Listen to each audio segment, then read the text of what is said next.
and we are live on YouTube. We are going to be doing some art tutorials. Maybe we get into OC drawing later. Maybe. We'll see how we feel. Hey, Fico Riggs. Fico Riggs. Nanda, Mochi, hello. I need to do a better job thanking followers and welcoming people. Yeah. Focus. I am focused. I am. I am focused. Lexi joined immediately. Dahlia joined. Stardust, hello. How is everybody doing? Ships are wonderful. Hello, hello. Hey. Ships are wonderful. Are you in the Discord? What's your name on there? Are you someone who's in there and chatting?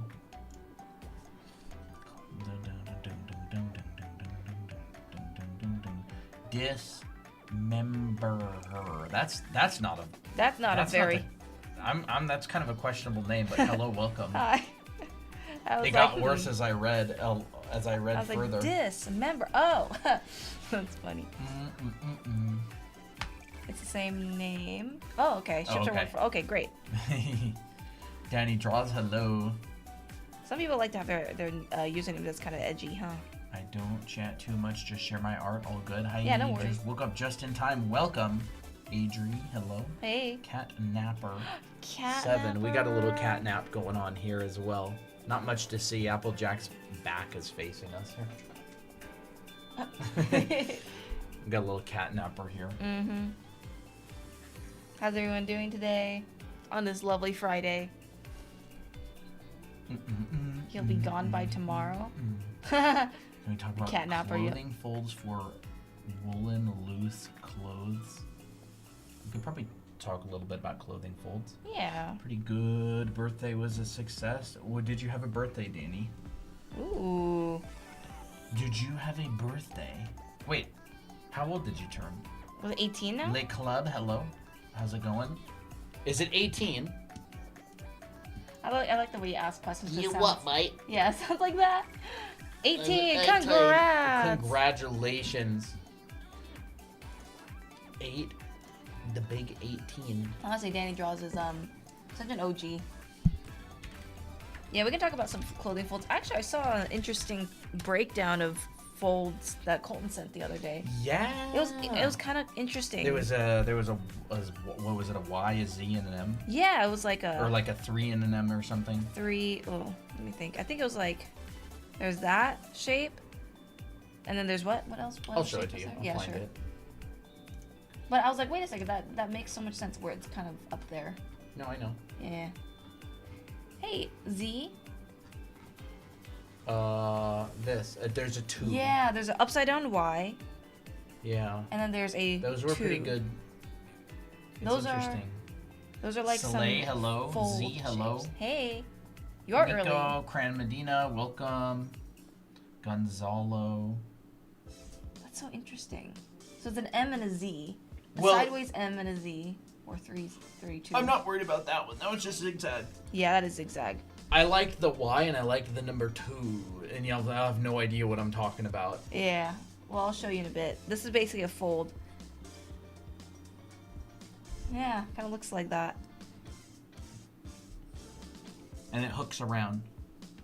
Hooks around up here. So it's kind of more like... Oh, that. okay. And there's like a compression fold down here. Do you guys do art style studies? Sometimes. Not usually on stream. We could do art style studies on stream. We teach foundation more so. Mm-hmm. So less on the art style, more on the fundamentals of drawing and painting. Art style, it's a really good thing to study, I think, but it kind of requires a little bit of foundational knowledge. Mm-hmm. Like, understanding the basics of lighting is really important if you want to study how someone else does lighting, because if you know what a core shadow is and a cast shadow, you could go, oh wow, they use a soft edge here or a hard edge there. Yeah. Can't believe it's Hello. already Friday. Hey, Pump. Yeah, it is already Friday. How's your day going? It's good, Mario Plumber. It's going good. Yeah, Are those these, sleeves? I guess they kind of look like sleeves. I think They're they're like, cloth going over a cylinder, so it could be an arm, it could be legs. That's Most true. likely, usually this would be arm, long sleeve shirt. I do notice that I will tend to use this one right here. I like to diagonally drag a fold across the form, and they'll have a compression, and so that kind of will end up looking like this fold right in here. It's a very simple fold to do. And anytime that I'm thinking about folds, Math. yeah, I think of it like tubes wrapping around another tube. So like this is the main tube, which is like your arm, and then you got another one from here, and that can be like an S curve, just like that. How are y'all? We're doing good. Yeah, we're doing great. How does gravity come into play? With spiral folds and stuff, gravity doesn't play as much of a factor, but gravity comes into play. You tend to get more compression towards the lowest part. So like if your arms are down by your sides, gravity will end up taking effect and you'll get compression folds along the wrist. So like this area right here, Yeah. it tends to compress because everything kind of comes down. And it feels more natural that way. Yeah, and you know, inversely, if your arms are up, you'll see that gravity wants to squish everything right here as well. So at the lowest point, and like a lot of the time, you'll have like elastic or something in this part, so that will kind of keep everything above it from coming down further. It kind of puts like a stop to it. Yeah. So you'll get a lot of compression right before the wrist. A lot of the time. We explain it so well. Thank you. Appreciate it. We've been teaching for a good while now about clothing and stuff, and we've taken a lot of classes. So yeah, definitely going to use it in my journey. Awesome. Awesome. Yeah, clothing can be very difficult because like it's easy to see all this and be like, I don't know how this all works. Which, you know, that's why we have a clothing class. But yeah. So feel free to ask any other questions. Hopefully that this was helpful. Rob Films, thank you for the follow. Thank you. Welcome. What is everybody up to? LOL, hello. It seems Welcome. that :3 or Catface and Saf are having a beef. Can you guys draw shoes? How do you all do good poses? I like that. I like that one a lot. I like Okay. that. Let's do like good poses because this is a really good subject. Pose. Yeah. Poses. There. Poses. Poses. Yeah, we can do that. Mine are really stiff. Yeah. Shoes? Do you want to cover shoes? Did you cover them recently or? Not really. I mean, I covered this, but A little bit. it's just of like feet. yeah, just feet and how to add like shoe components on top. How How do I get better at not needing reference for literally everything? That's a really, really good question. Yeah, It comes down to mainly two things. Your ability to draw dimensionally and understand basic forms. And then understanding what things look like and what forms make stuff up. So like, when you get to the point where you don't need a reference, it generally means you've drawn the thing enough times and you understand the forms and logic behind what makes it that you can do it from imagination. And that takes a really long time. Drawing without reference is much, much, much, much harder than drawing with reference. It's much harder. It is. It's a different skill entirely. Yeah. It has to do with reference, but it has to also do with memorization and understanding. Yeah. Without the reference. Drawing without reference is much more about understanding what you're drawing, the forms and volumes that make it up, the material or how it works. It's like a little physics engine. How to draw shoes. We can do shoes later. We can do shoes later. We're doing good poses for now. And Colton, did you have something to say about good poses? It seems like you had an idea. You're like, oh, I really like that. Just Just contrapposto, gesture, Yeah. weighted leg, yeah. intention, story. I think Yeah, people spend many, many years learning to draw things from imagination. You need to study the thing. Like, what do you want to draw from imagination? You can't draw something if you don't know what it looks like. And you can't draw something if you don't know how to use like basic perspective and design. Yeah. So it's a process, really, drawing from imagination. You don't really just jump in and then all of a sudden you're drawing stuff from imagination. It's kind of like multiple levels of establishing things. What are we discussing today? Whatever happens to come up mostly, and kind of what we feel like talking about. Yep. So what I'm drawing here is some basic pose breakdowns, or just some pose tips that you can use automatically and make your poses look instantly better. So What about the bottom of their legs? yeah, the bottom of I should do that. You know what? Let me just move all this, or make it smaller. You know what? I'm gonna draw pretty small. We'll do this. My face is all kind of soulless and boring. Could you guys cover expressions? Yeah, let's cover expressions a little bit Sure. as well. We could put that next.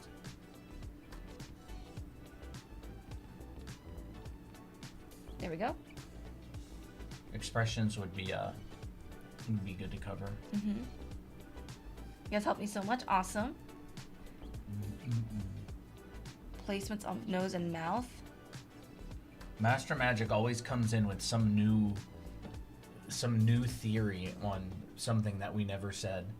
So I didn't hear if you guys were going to do a tutorial on placement with nose and mouth. You're right, you didn't. But we can if you want. If you want to talk about it. It's just basic head proportion.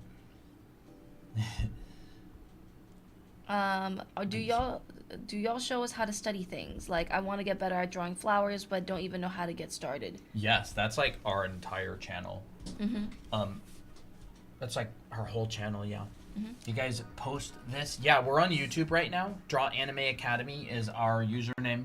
Yep. Should I write it down? Probably at the very top left, Top left. so it doesn't get just lost in Wow.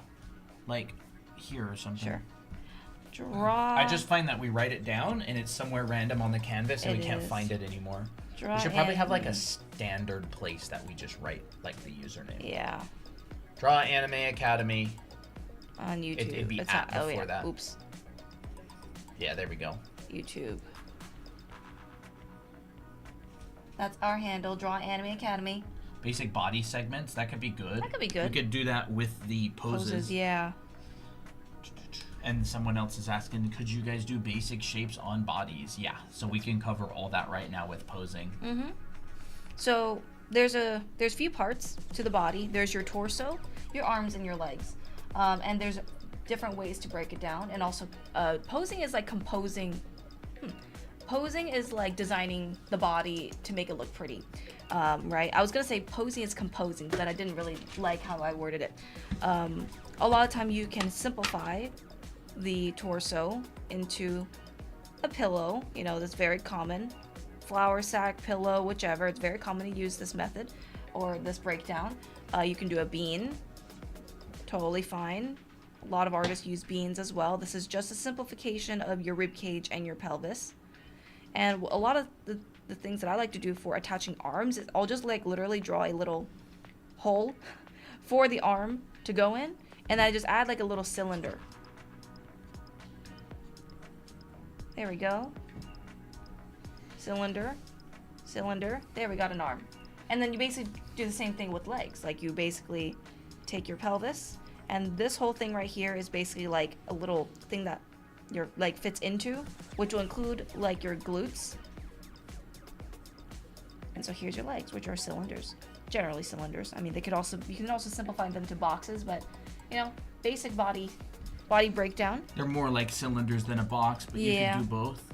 So one thing that I want you guys to know is, who here has heard of the bean method, or the pillow method, or the flour sack? Right? I'm sure a lot of you have heard those, like, oh, the pillow method, oh, the bean method. Oh, which is better? A lot of people will talk about those. It's not about which is better.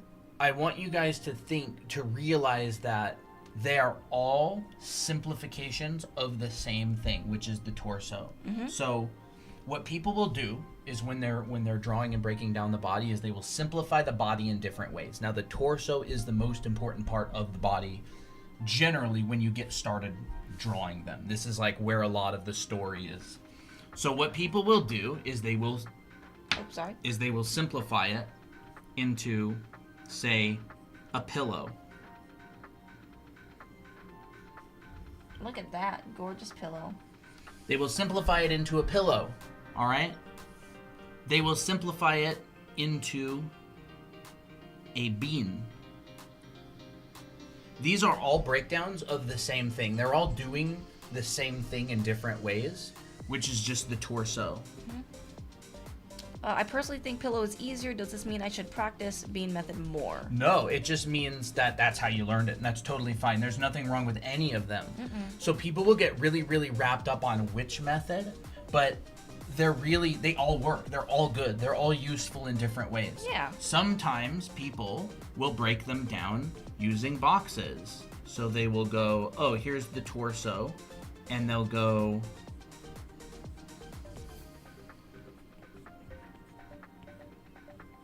right?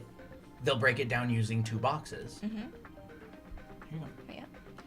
Yeah. They're all just simplifications from the same thing.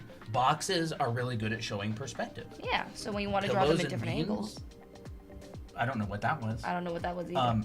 Pillows are really good at showing a little bit of perspective and the bend and the squish, right? The bean is a really good simplification for making the bend and the squish the bend and the stretch really, really simple. Sorry, cats are doing something. Yeah. I would say if you want to draw in... Oh, I see. If you want to draw bodies in different angles, simplifying the body into boxes as well is like super helpful because you can already say, oh, here's the backside. If I add the scapula, for example, oh, here's the back of the pelvis.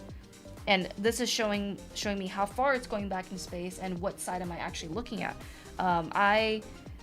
This actually helped me a lot drawing dimensionally and drawing poses much more fluently. And yeah, I would say it's fundamental. Here, let's say for instance, okay, I want to draw another body, but maybe the torso is bending towards us. So I can basically draw a box where the pelvis is facing this way. Here's the front of the pelvis. It's facing up, and this is my rib cage.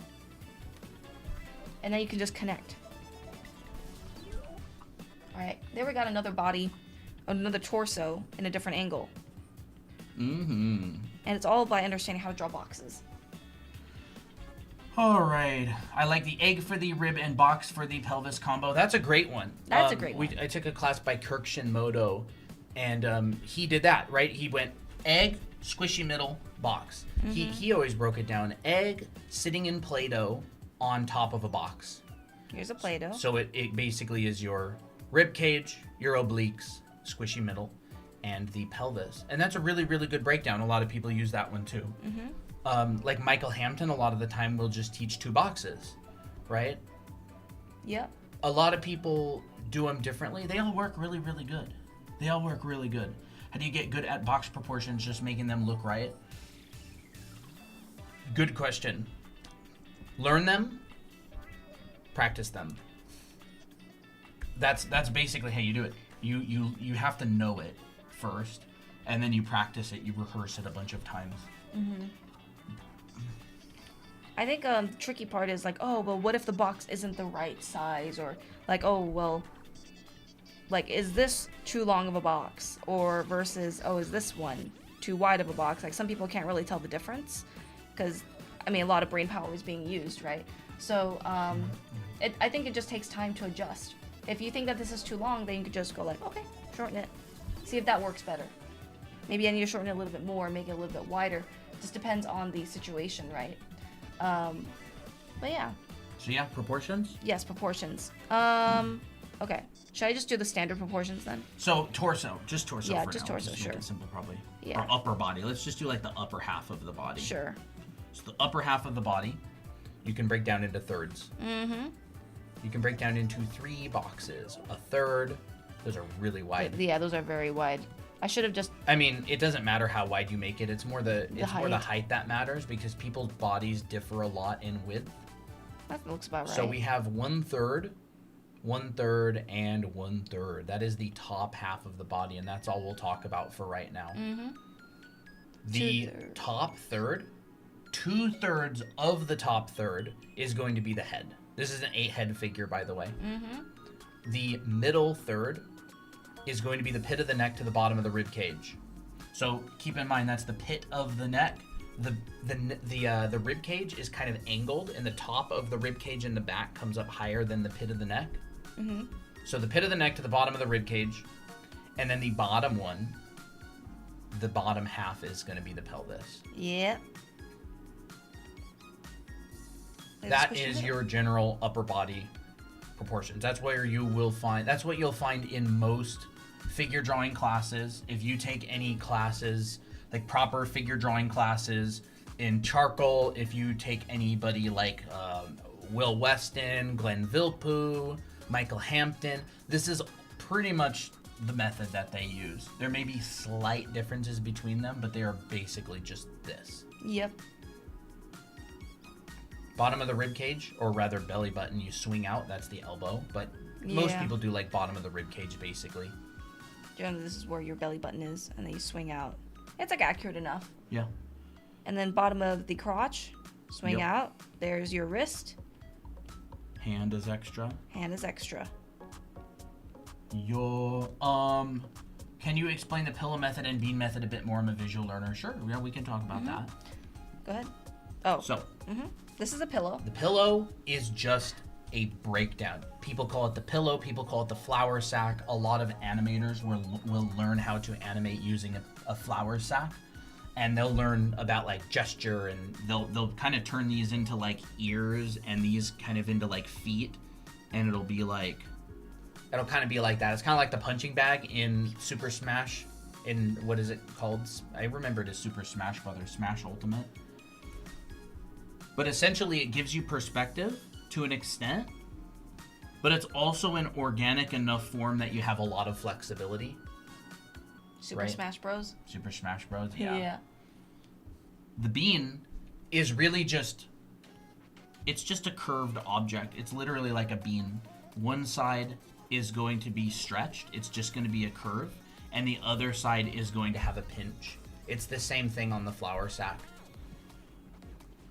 Yes. That's basically, yeah. That's it. There's no secret to it. It's just a simplification of the torso. And I mean, like, you can literally take the bean and just add some little Yeah. things on it. And there's a pillow.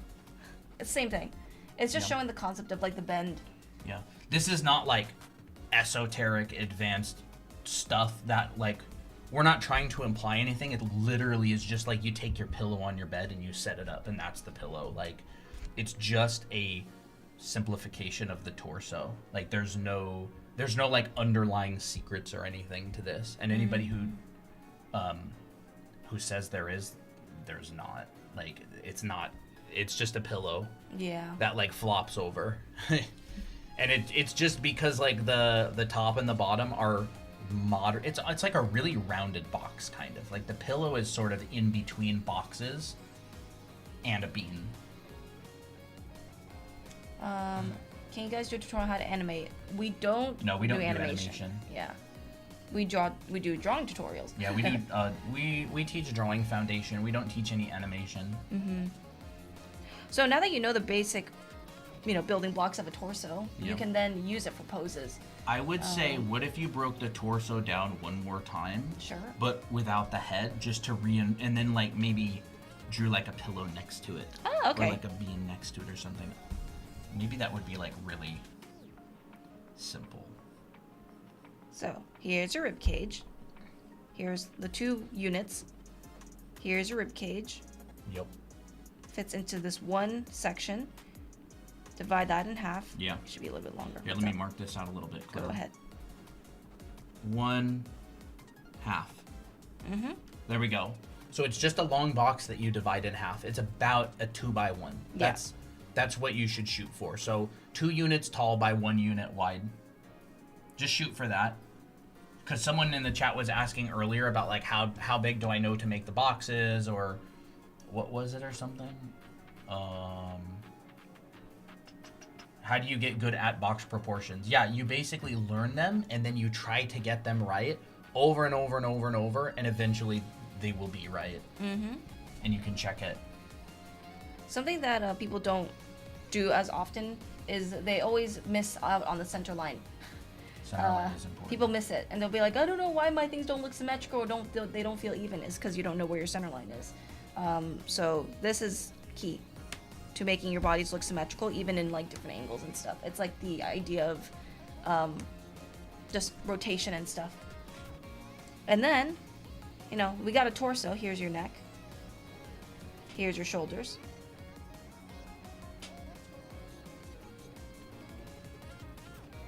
And then, guess what? It's a pillow. It can be a pillow. Hey, Tori. Hope you're doing good. Look, Tori, you see Tori, the artist in chat? You see her profile picture? That's her profile picture. It's of our kitty, of our kitty. So yeah, there's a pillow. Same thing. Here's a bean. Same thing. So all showing the same thing. All that this part right here especially. This curve, these curves. These are just simplifications of the same thing. Mm-hmm. And people will tell you one or the other is better. Most of the time it's contextual. It depends what you're doing. People will learn how to break the same thing down in different ways depending on what they're trying to do. And people will have preferences. They'll go, oh, this one's way better.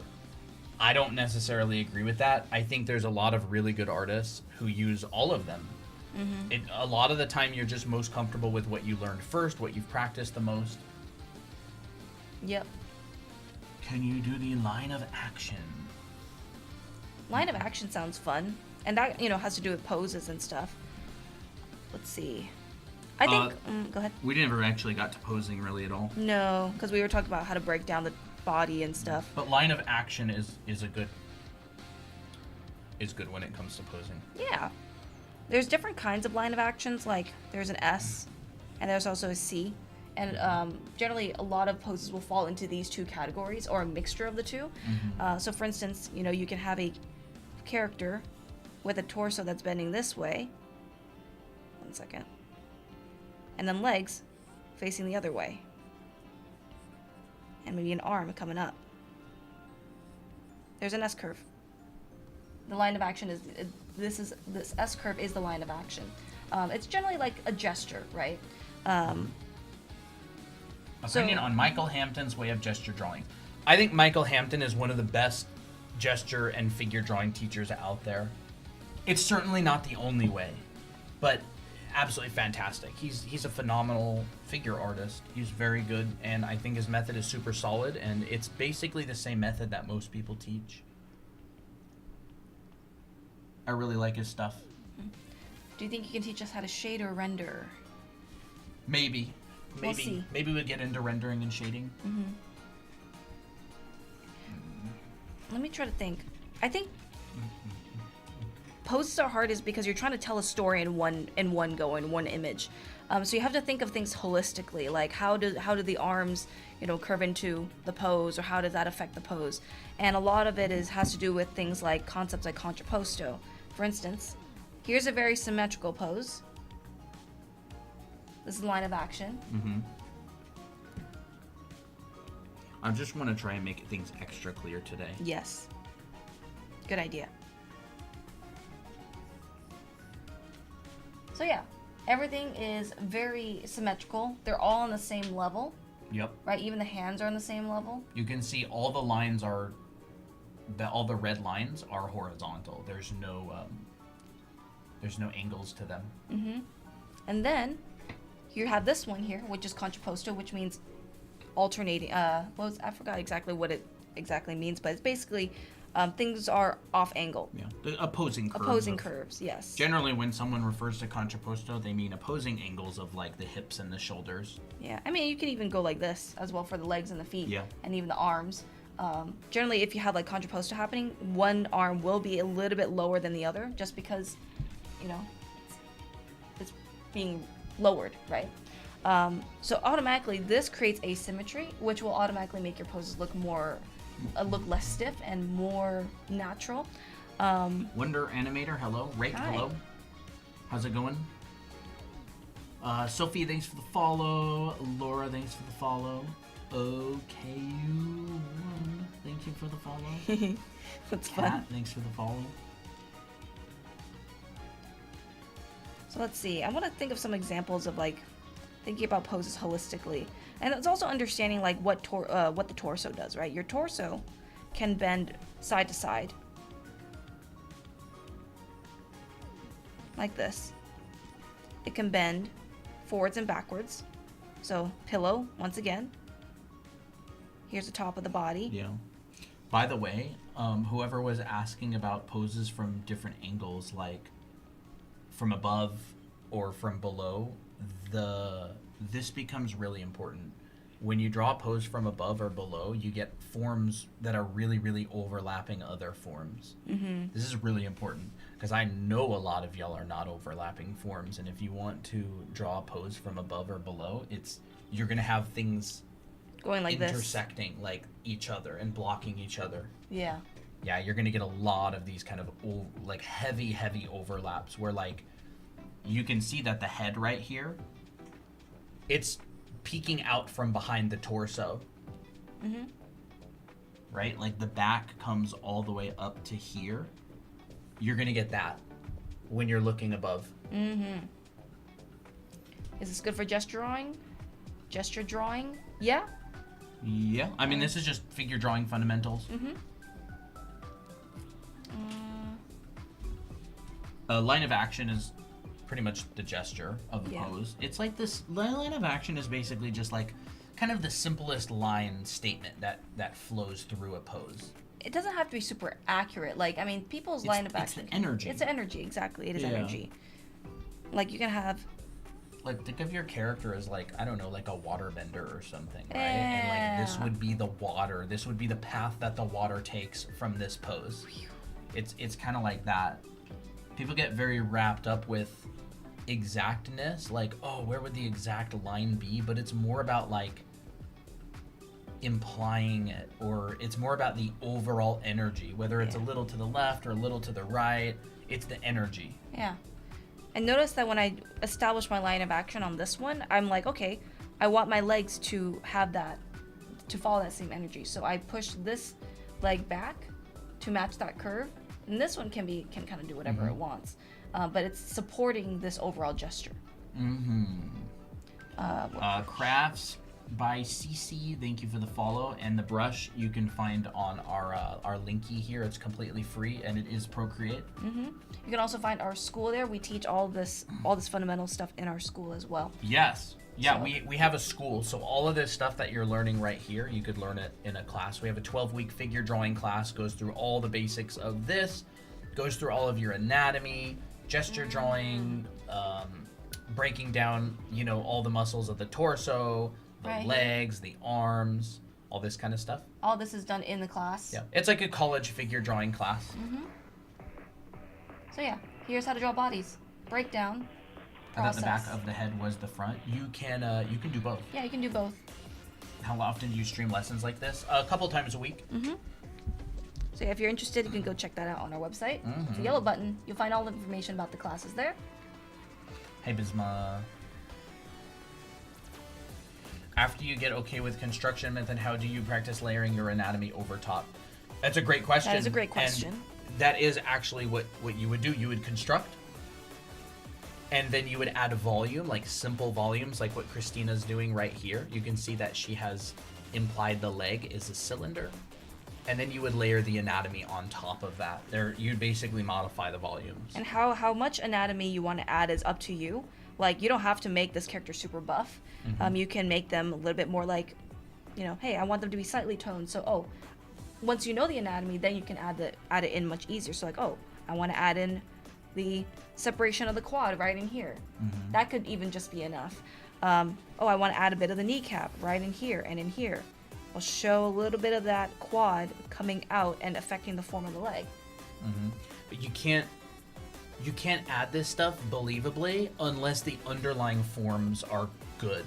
And the underlying forms is the hard part. Like being able to draw in 3 dimensions, that's the hard part. Everybody thinks the anatomy is the hard part. It's not. It's what goes on before the anatomy. People are like, oh yeah, I can do that. I just can't do the anatomy. But like, most people can't. Like the anatomy is relatively easy after the underlying forms. Because it's layering something on top of something that's already good. Yeah. The proportion, number 1. Form, number 2. And anatomical information, number 3. That's a good strategy to learn and do figure drawing. And you can actually see. That's what it is. That's how we teach it. That's how most people teach it. Here is gesture and proportion. Here is basic volumes on top of that. And then over top of that, you add the anatomical information like this. And if you try to go into this stage without first establishing your general volumes, a lot of the time people will get the form the wrong direction. Like, is the cylinder coming towards you, or is the cylinder going away from you? If you try to put a muscle that's coming towards you on a cylinder that's going away from you, that's when you're going to run into big problems. What book is this? This is not a book. These are lessons from our online school. These are lessons that were done live that Christina taught in our figure drawing class. Yep. Here's some sitting poses, because Yeah. a lot of people always get trouble with sitting poses and overlapping forms and stuff like that. Yep. Here's the back view. So these are just demos from the figure drawing class, but these are like later on in the term. Yes. Where can I see this? You can see this in our anime art school. That is where our lessons are at. Yup. And you can go to our website for that as well. Yep. And it's a whole school, by the way. There's a lot of classes. That's Yes. just one class. There's a Yes. 14-week clothing and costume drawing class. There's a 14-week character design class. There's a 14-week like basics of anime drawing class where you draw a bunch of heads and learn about facial expressions. By the way, we were supposed to do facial expressions too. Yeah. Yes, we are. I choked. Hold on one second. The best way to actually study something and improve? That's a good question. Actually study something. I mean, yeah, I guess it seems. Oh, I never knew it was that easy. It's simple, but it's not easy. Yeah. Yeah, these classes, no, they're not Straightforward. free. No, they're not free. Our streams are free, but our school is not. It's like a college. It's like an entire college. Don't be deceived by simple and easy. I would say the process is relatively simple. But it's difficult to do. But that's good. I mean, it's fun. It's fun to learn stuff. It's fun to improve and make progress, you know? It's just how reality is. I actually thought that one of your drawings on What's the price? $497. Yes, for all the classes. For all the classes. It'll take over a year. over a year, probably around a year and a half to get through. I'm trying to find your It's like an art college. What? I was trying to find your figure drawings with anatomy and stuff on it. Oh, here. Here. So My expressions. figure drawings with anatomy. I don't have a lot of Yeah. figure drawings on my iPad. You mean Like your studies, your like these ones down here? No, not those ones. Those ones. Oh, these ones. Yeah. Yeah, here we go. So, this is how a lot of how we both studied anatomy. Is we drew figures starting with construction, and then we put muscles on top, and then we literally color coded and labeled them. At least Colton color coded them. He didn't Yeah. label them, but he knows all the muscles by heart. Not all of them, but the basics. And you basically just do this over and over and over until you basically memorize it. And Do you do 2D animation in your academy? No, it's a drawing school. So it's gonna be your underlying foundation below a bunch of 2D animation. So like perspective, rendering, composition, anatomy, figure drawing, clothing, costume drawing, clothing folds, all that kind of stuff. But it's not an animation school, it's a drawing school. Here's some more. Yeah, these are some studies that I did a while back. Another thing is being very deliberate and clear about your drawings. Like when you study, like you notice how when he adds in this muscle right here, it's very clear. It's not like. Ugh. How do you find references for these drawings with the muscles?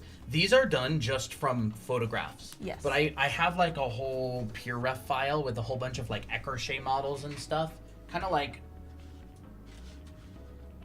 this dude here. And I place the muscles in.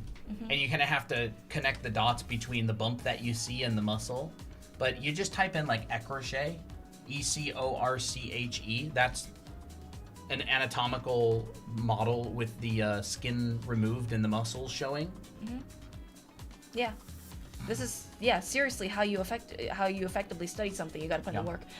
Yeah. But- I'm not really sure what you mean, Slay. Like, I mean, that's pretty much all we talk about on stream. Like, are you looking for some sort of a secret?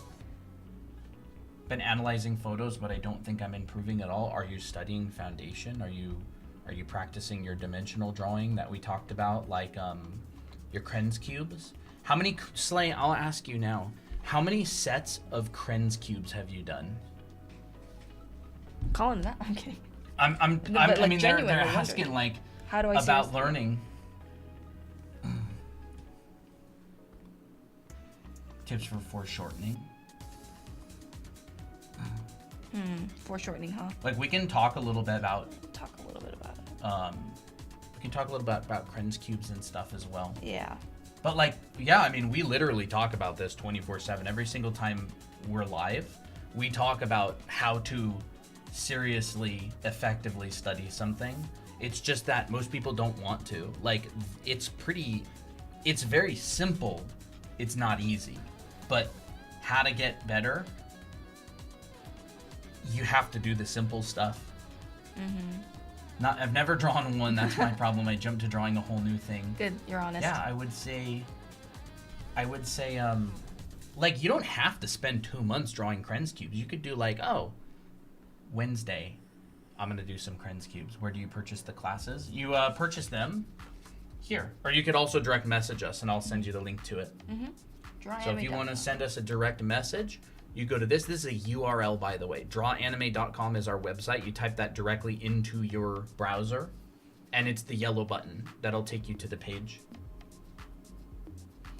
Oh, another thing is like, what do you mean by analyzing photos? Yeah, Because, I mean, are you just looking at them? Are you drawing notes on top? Are you like, okay, well, here's, like, when I do anatomy, for example, or I'll draw like feet and I'll have like a reference on me, I will be like, okay, here's the gesture. Like, pretend this is a photo.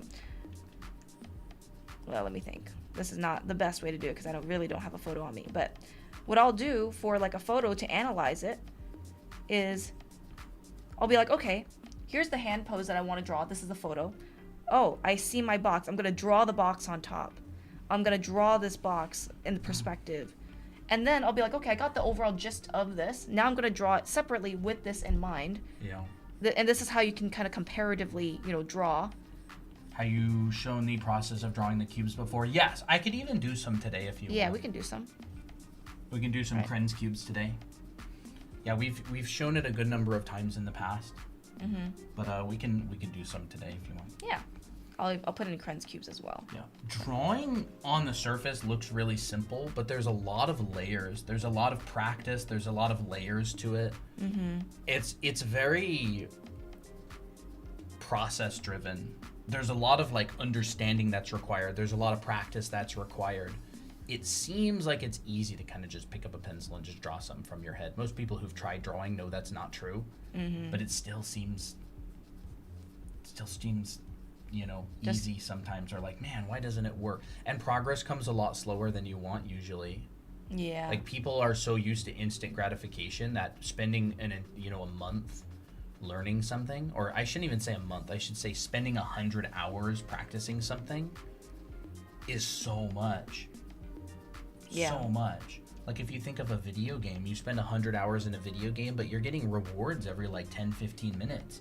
You get a new weapon, you get a new spell, you get a new companion, ally. We're stuck copying photos instead of actually studying the dimensions. Yeah, I mean, I think there's a lot of good in copying photos. I think it helps them draw from observation and stuff. But yeah, I know what you mean. Mm-hmm. It's a good exercise, like doing studies and stuff. But funny enough, we actually have a chibi class. We do actually, yes. Yeah, it talks all about how to draw chibis in different styles. We have a YouTube video on it as well if you want to check it out. It's free video. 3 types of chibis. I'll find it really quick. Yep. I'll talk a little bit about expressions really quick. So the key about making more expressive expressions is to not be timid. A lot of time people will be like, hey, I want to draw a happy face, but why doesn't this look... There it is. There you go. That's the last video that was put on our channel, how to draw 3 types of chibis. That's a great video. Thank you. I worked hard on that video. Yeah, there you go. I'm You very can proud of find it. it on our YouTube channel, Draw Anime Academy. There we are. Of course, we also have a chibi class, so that goes into much more depth than that. But, yeah. you know, either way, I think both of them And are the really chibi good. class is huge. There's like 16 hours of content. Nice, Rhino. Thanks. Awesome. So... Yeah, it's good. And so? Yeah, just talk about some expressions. I think no one expression fits all, right? Like if you're gonna draw someone who's happy, not everyone will look happy in the same way. Awesome, Spook. You know, something we also have, Spook, is a Discord server. Yeah, If we you want to do. join that, you can go to our link here as well, or you can DM us and ask for the invite. I'll send it to you. But there's a big Discord server. There's a lot of people. We do OC drawing, which we might actually do later today. I'm not sure. Yeah, we'll see. Where your characters get drawn. But what about Gloria? She sent so many like Oh crazy yeah, galaxies. we had someone in the chat the other day, Gloria, who sent like 17 galaxies or something, just one after another after another. It was very nice. So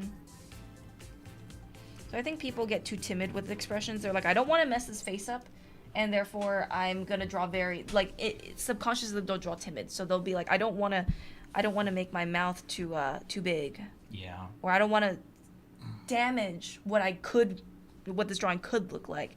And so what ends up happening is a stiff drawing. That's almost $200 for Gibsy, yeah. Yeah. So instead, I really want you to just loosely sketch and just try things. Like, So, I have some thoughts on why this happens. yep. If you have trouble trying different things, it may be because you're stuck behind stickers. Now, what ends up happening is that when people learn how to draw, they learn how to draw stickers. They have an eye that they tend to draw. Like they have a certain type of eye or a certain type of head or a certain type of mouth, and they kind of memorize a couple versions of those. All right? That's true. They memorize a few versions. So if you want to make different expressions, the path to doing that requires you to memorize different mouths, like 5, 10, 15 different mouths, and 5, 10, 15. It's basically like you learn how to draw a normal face, and then you start over from 0 and you learn how to draw a happy face. And then you start from 0 and you learn how to draw a sad face. And then you start from 0 and you learn how to draw a crazy face or whatever, right? Or a really, really angry face. We don't teach that way. Like, we teach drawing foundation, so we teach you like a general proportion of the face. And so you're not starting from 0 each time. You're drawing on top of the base of the head, and you're drawing 3-dimensional forms, and you're kind of like stretching and pushing and pulling them like Play-Doh. Like, you can even argue that, hey, here's a face. I'm just going to make the mouth as big to the point where it stretches the face like this. Yeah. And so a lot of the time when people start learning how to draw, they kind of just wing it, and they kind of try to figure out how to draw things by memorizing stickers, by memorizing shapes. Yeah.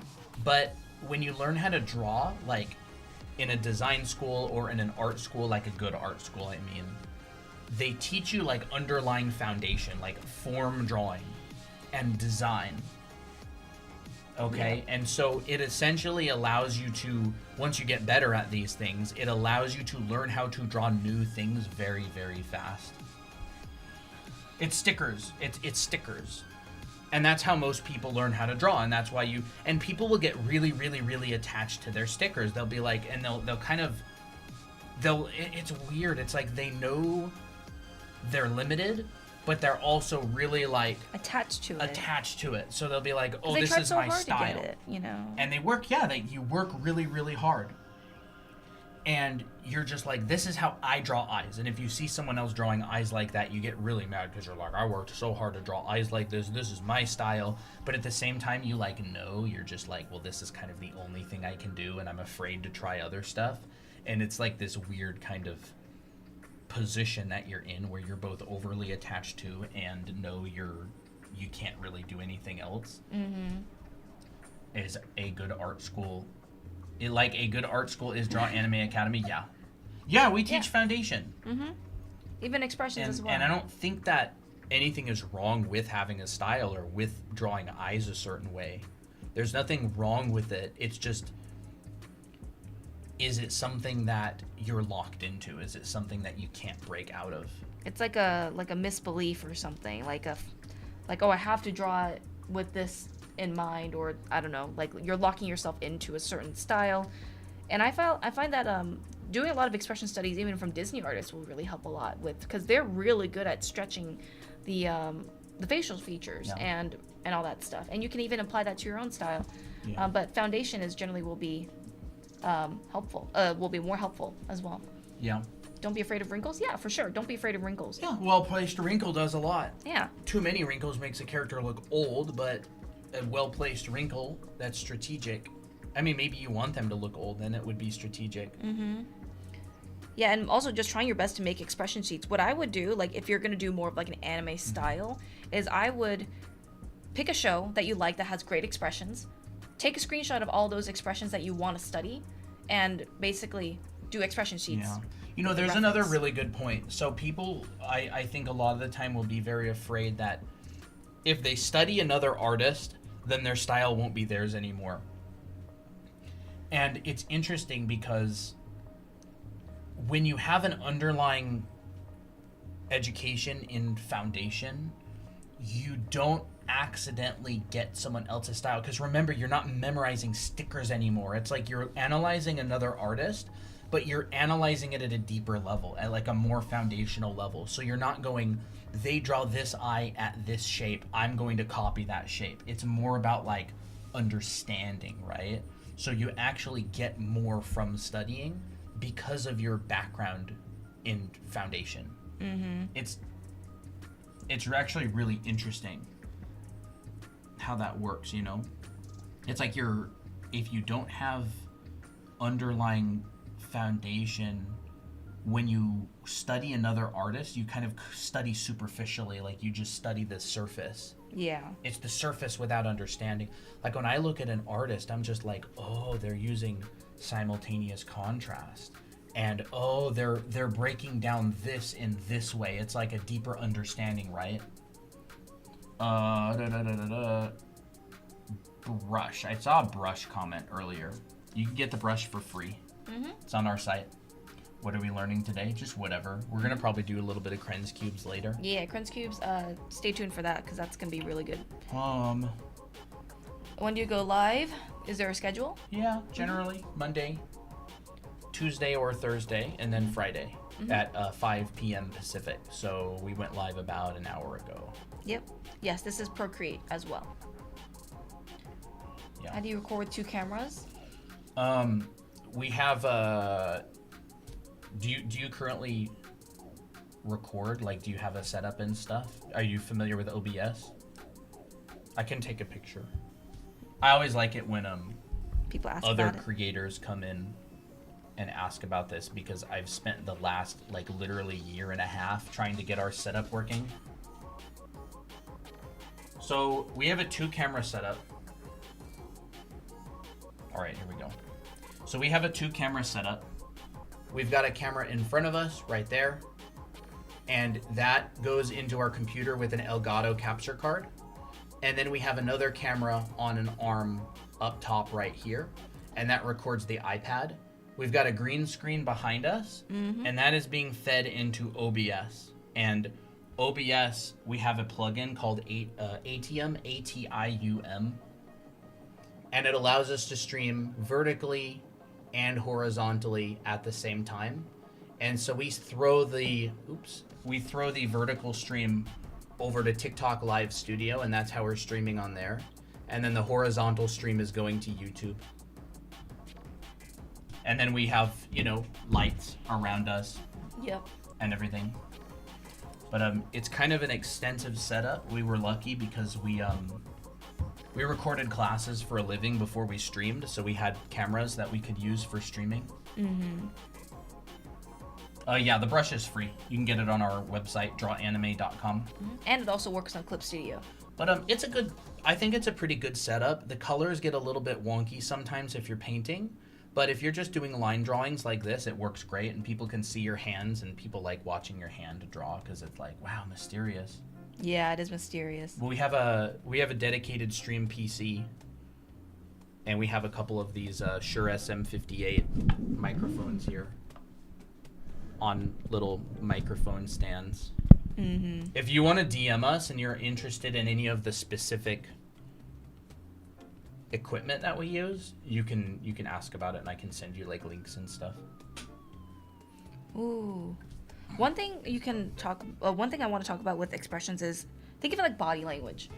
When you and involve every kind of feature that you can to get to that point in your expression, right? For instance, open eyes that are very wide. You can see a lot of the pupil or the iris means very excited or shocked. Very open, like, right? Mm-hmm. So you can blend that with an open mouth like this, or if you just want them to be quietly surprised, you can just shut their mouth like that, and now they look quietly surprised, right? Closed eyes, or like kind of semi-closed eyes, could mean that they're either being sneaky or they're kind of like bored. Mm-hmm. And of course, this is just eyes alone. You can already tell that there's a bit of shape difference and moods already.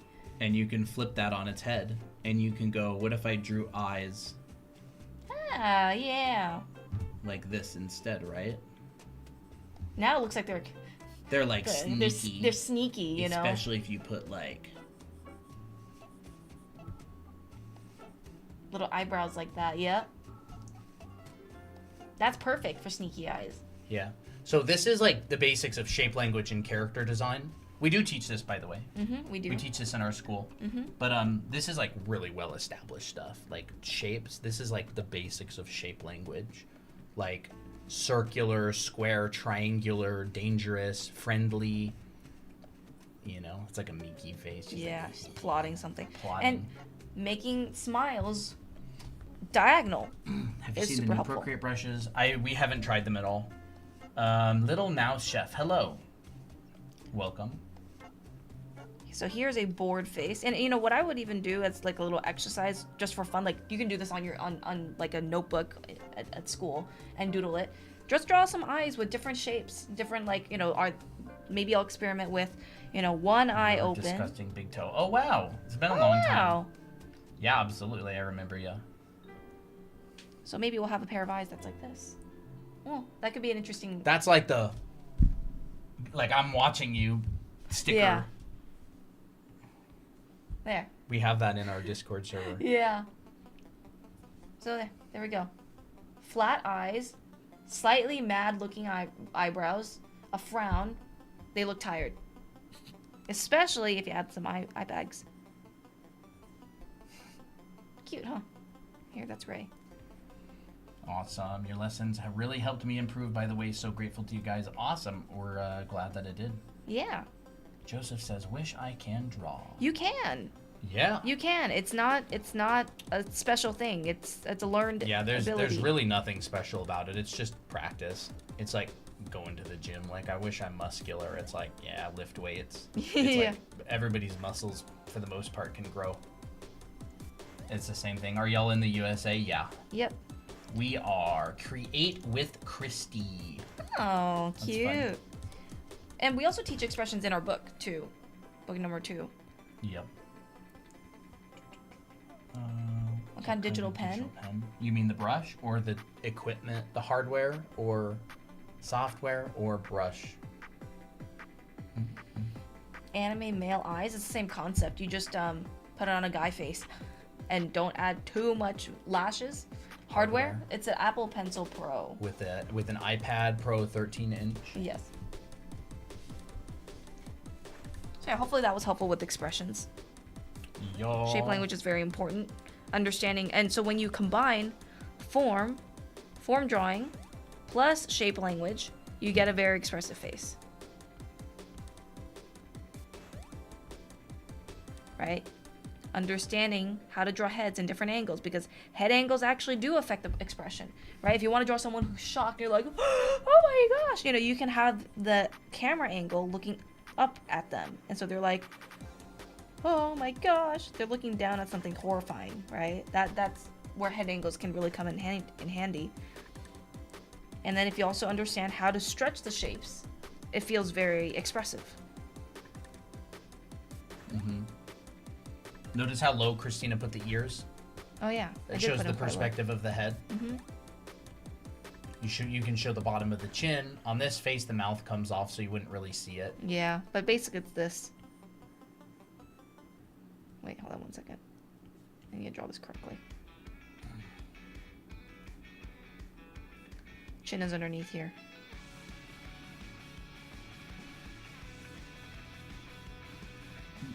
And ears are lower. You in the animation industry? No, we don't do animation. My background's in concept art.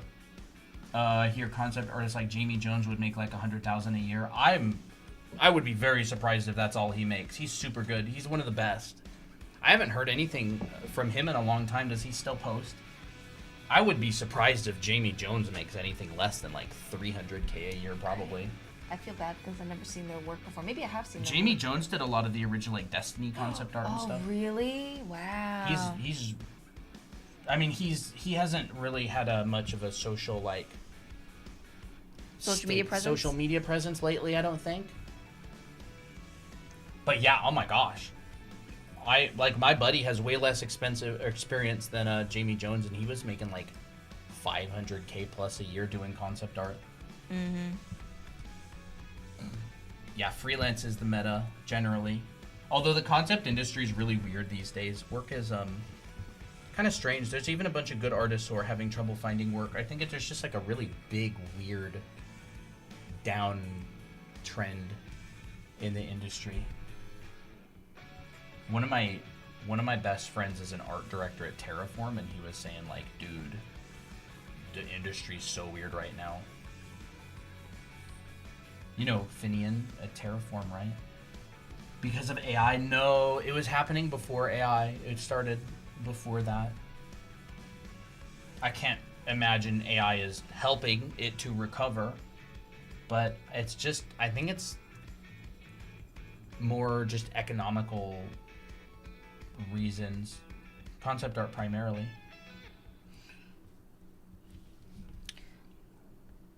I think in order to draw male eyes, you gotta understand how to draw a female one and show the difference between the two. So once again, this is kind of how I draw male eyes.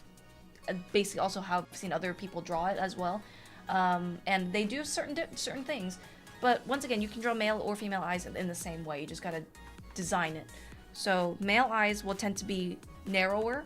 You can always change it up. They can be bigger, but they generally won't have a lot of lashes, and they'll have a smaller pupil if you're gonna go for more of a serious route. Yeah. And it depends, like, Really a lot depends. of the time people will break down male eyes and they'll literally just draw more realistic eyes. Like, they'll add more planes. Yeah, they'll add more planes like this.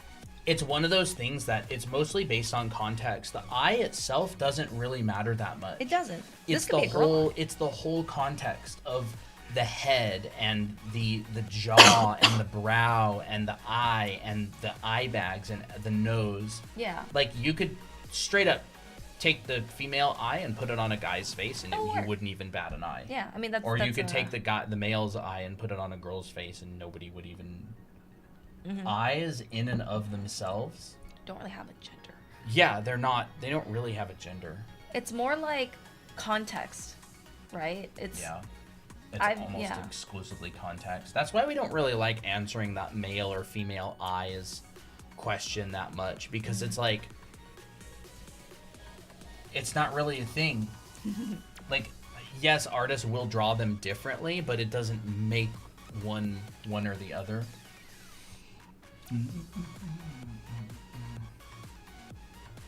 What's the brush you're using? On our website. Craig Joe. Mullins started teaching classes, by the way, online. He teaches on like Colosso. Yeah, he has a class on. Did he have a class on schoolism? Yeah, he has a class on schoolism. Yeah, I went through his class on schoolism. It was good. How do you draw hair? If you want immediate information on it, you can go to our YouTube channel. There's a video on how to draw hair. Elvis Hernandez. Draw Anime Academy on YouTube. I don't know if we'll cover hair today. Because we also have foreshortening and stuff to cover. I still struggle with backgrounds. Do you have any tips? My background art tends to look so bland.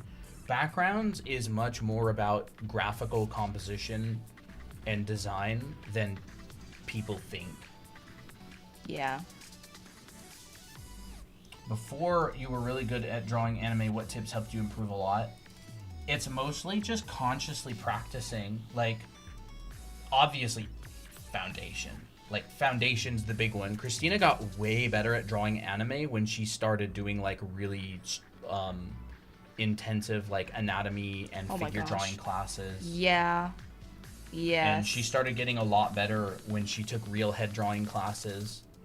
It was so much better. It's like, it's unbelievably changed progress for me. Somehow it just works, you know? Drawing realism actually helps your anime style. And fundamentals.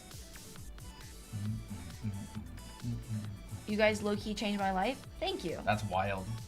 That's very kind of you, I should say. Like, I don't feel like we're out here changing anybody's life, but if we did, you know, that's great. Mm-hmm.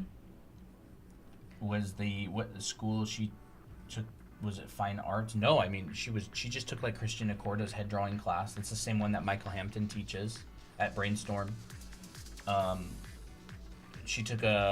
We took Will Weston's figure drawing classes a bunch of times. Those are really good. Mm-hmm. But I mean, ultimately, it's just good foundation, you know? Yeah. That's great, Master Magic. It's impossible to go back to the line of action. Had to leave in the middle of it. The line of action, yeah, like... The line of action is basically just the line that represents the overall gesture of the pose. Yeah. So, like, is the body bending to the left? Is the body bending to the right? Is there force being applied upwards? Like, someone could be jumping with their hand in the air going, yeah, so happy. Mm-hmm. Like, you would essentially have, yeah, like, that line would be that. You'd probably have an accelerated curve that ends at the hand. Yeah. That would be the line of action for there. Mm-hmm. It's the overall gesture, but it's not like you have to fit a pose in this curve, like, exactly. It's more like, what's the essence? Yeah. You know, you can literally even draw, like, someone crawling on the floor. Like, let's say someone has fainted, and it's like, and you see them crawling on the floor like this. And they're like, ah. And so now their legs are going in this direction. Still an S-curve. You know, this is a horrible pose, but, you know, you get the point. It's the reason line of action is important is because of design. You have to make it really, really easy for someone to visually understand something without them having to consciously think about it. Mm-hmm. That is what you're trying to do in a nutshell. You want people to understand the gist of what you're trying to say subconsciously without any conscious thought. If generally the most effective artworks are understandable very quickly. Mm-hmm. Simple, effective, and I don't mean detail-wise simple. I mean graphically, overall. You can have a lot of detail for people to look at, but if you squint your eyes, or if you blur things, or if you simplify, it really just breaks down into a very simple statement. Mm-hmm. That's it. That's the hardest thing. That's why gesture is important. That's why composition is important.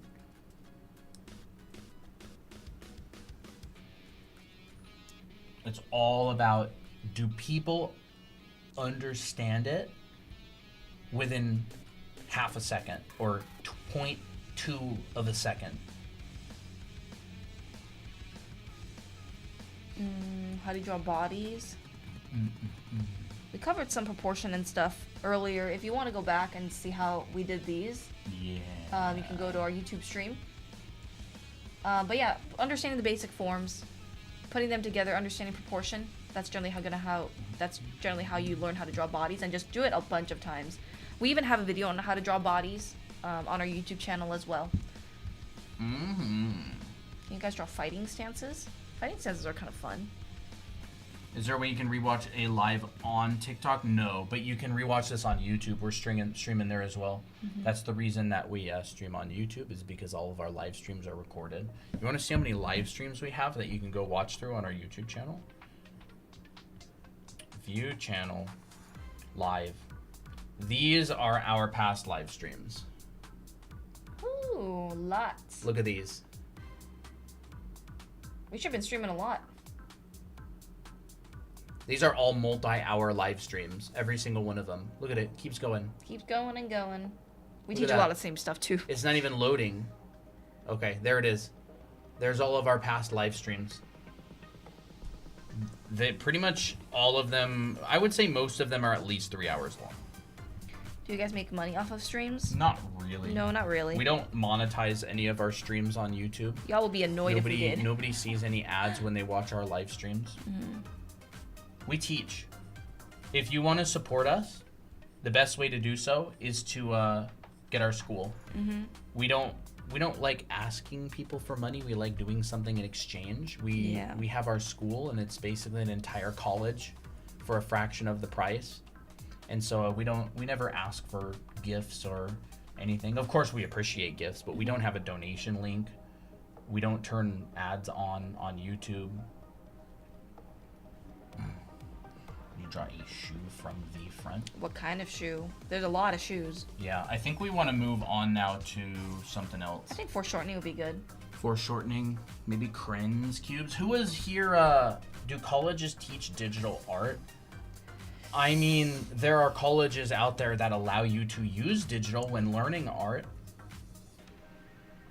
The trade school that I went to, FZD, the whole year was basically digital. Well, no, it wasn't. Term 1, we drew mostly pen and paper, but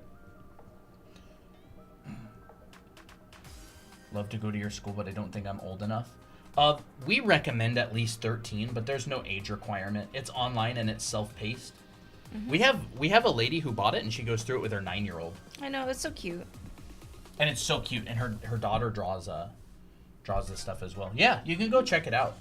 You can learn all about it here. I mean, if you can understand us and you like our teaching style like this, it's basically the same thing. Yeah, we're teaching at that level right now. Like, if you can understand us, where do you join the school? Right here. Take a screenshot of this, put it in your browser. It's drawanime.com. You can also direct message us and ask for the link to it if you want. But this is our URL. So don't Google this. Type it into your browser. Yep. Drawanime.com. DRAWANIME.com. Ooh. You're the type of creators I like. Thank you, Katsuya. Could you give a simple demonstration of angles like bird's eye view? Oh boy. It's not simple, unfortunately. I mean, there's... what? Go ahead. Nah, you can go. You need some additional information first before understanding what bird's eye view is like. Understanding how to draw box, like you're looking down at a box, right? There's also different kinds, and there's different grids. Bird's eye view is just your horizon line is on the top, or away from. It's actually way above the canvas. Yeah, it could be like up here. I would say if you're drawing a bird's eye view, your grid's gonna look like this. It's gonna look like parallel, like a parallel box. Or your grid is even gonna look like, it could look something like this. Yeah, it could. Like that could be a bird's eye view grid. So it's really just when you're drawing a bird's eye view, your grid is going to be very much looking down. It may even be 1 point perspective looking down.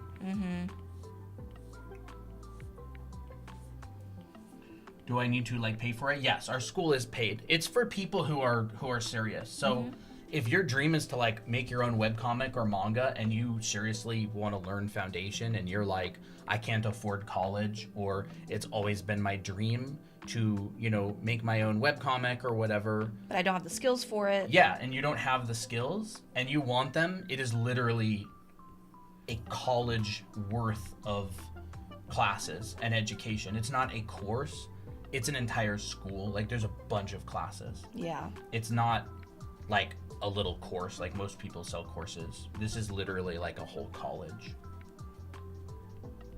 How much is it? $497. Mm-hmm. And it'll take you about a year, probably a year and a half to get through. If you get through it in a year, you are working full time. Yeah, on it. you are. If you get through the school in a year, you would be doing 8 hours a day. Because there's a lot of homework too, and you take multiple classes per term, but you can go at your own pace. It's a self-paced program. Mm-hmm. So you buy it, you own it forever, and you can go through it at any pace you want. I'd even say it's great for like homeschool programs too. Yeah, for sure. Yeah, these are the same classes that you would take in a college or design school. Mm-hmm. We've taken those classes. Yep. We've taught for a really long time. Honestly, that is such a good price for an online art college. Thank you. Yeah, I mean, Appreciate that. most classes you find, like you'll find something that's like $300 for one single class. Mm-hmm. But Yeah. it's not free. Like we got to make a living. We wouldn't be able to make it if it was free. No. We can't afford to spend the time to make something for completely free. We wouldn't be able to make a living. But we've made it way cheaper than most of the stuff out there. Could I possibly do it for one of my online classes in my high school? I'm not sure. You can you'd ask. have to your- ask. Yeah. Favorite traditional mediums? Watercolor. Probably watercolor. Oil has been pretty fun. Oil's been pretty fun, but you've been struggling with oils these days. Yeah, 'Cause it's still hard. fun. It is fun. I like watercolor a lot. I think watercolor is pretty fun. Another thing about bird's eye view is you can basically take this grid and turn it into a box, and you can say, hey, this box is your grid. So all you have to do is just make sure that your items inside this box fits your grid or fits the perspective. So like, and of course, this is subjective because not everything will fit this grid exactly, but things that are like planted on the ground, for example, like a building, will all fit in this perspective grid. So your live stream are basically just the free trials before the subscription. Not really I would subscription. agree, but it's not a subscription. Yeah. We don't have any sort of subscription. We don't have any ongoing thing. You buy it once, you get it forever. However, kind of like, I mean, a lot of the stuff that we teach, live streams are very fast paced. We don't go into depth on anything. We kind of cover topic by topic. A lot of live streams will just kind of cover what chat asks about, which is mostly the same things, which is mostly not foundation. The questions that chat asks is, how do you draw male eyes? We do teach that in the school, but that's not what the school is about. It's like a figure drawing class. It's like if you go to a college and you start taking classes, these are the classes that you're taking. Wait, so around 400 for the whole course? Well, around 500. Yep. It's 497. What if I already learned the foundation? Then you should be applying to jobs. Yeah. Like, honestly, you should be sending your portfolio out to game companies. Yeah, it is so worth it. I haven't found anybody that has such a good deal. Like, it is a good deal. Do we get a certificate at the end? Yeah, there is a certificate that's issued. It's not like a diploma or a degree or anything.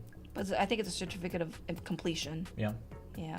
You know, the funny thing is Kevin got this recent job offer, right? The concept gig. Uh-huh. And he's signing up, or he's going through this company, and they wanted him to submit even his like diploma from FZD. Oh, really? Interesting. Yeah. Like they didn't need it as a requirement, but they wanted him to submit like everything he had. Huh.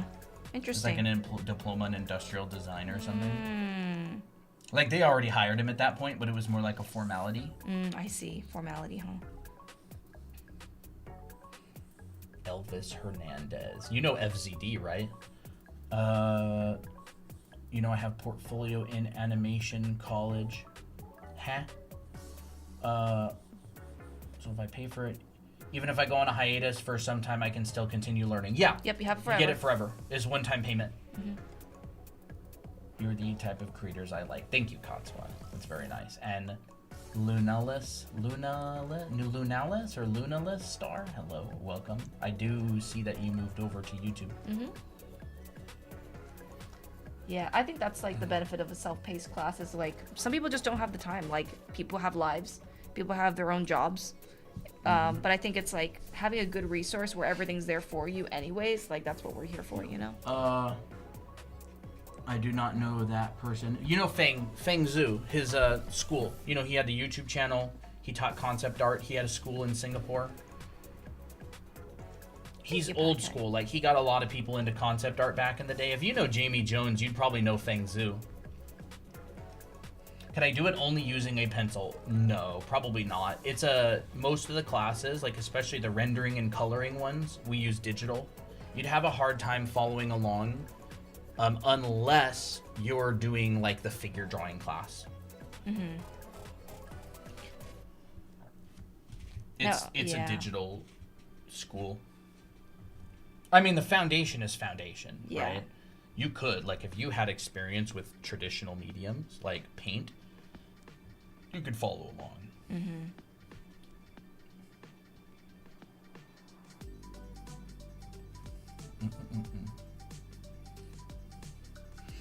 Do you have any tips you can give me? I'm still in high school and I'm trying to start 3D art. What do you want to do?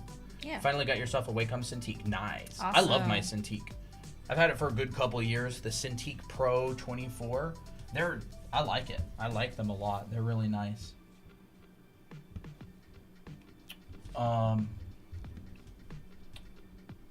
Do y'all know how to start commissions? Yeah, if someone commissions you, you've done commissions. I mean, it's really as simple as that. If someone's willing to pay you to do art, you've done it. You've done commissions. I don't think there's anything fancy about it. You know, starting a business is basically just you've got something that you sell, you have a way to collect the payment, and you have a way to fulfill what they've hired you to do.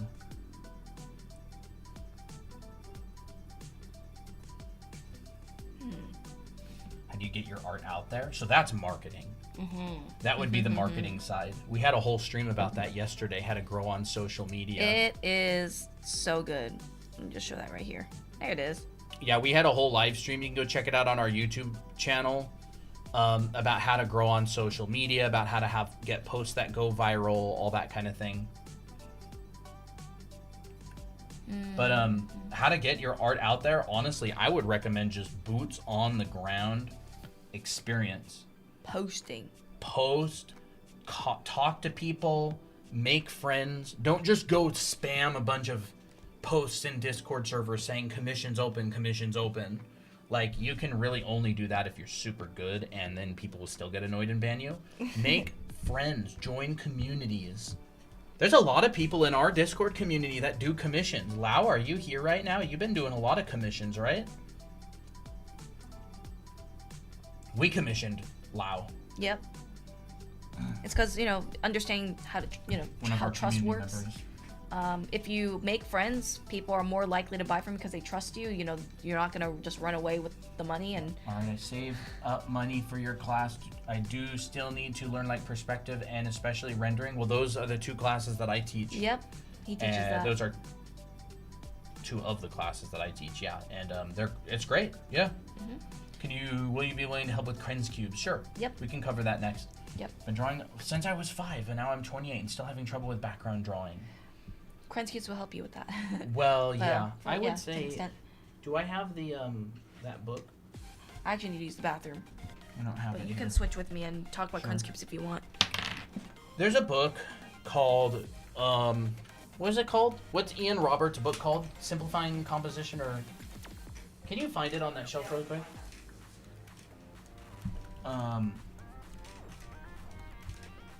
Awesome. Yo just came here to give a quick thanks. Channel got me back into drawing. I still suck, but at least I'm doing it again for real.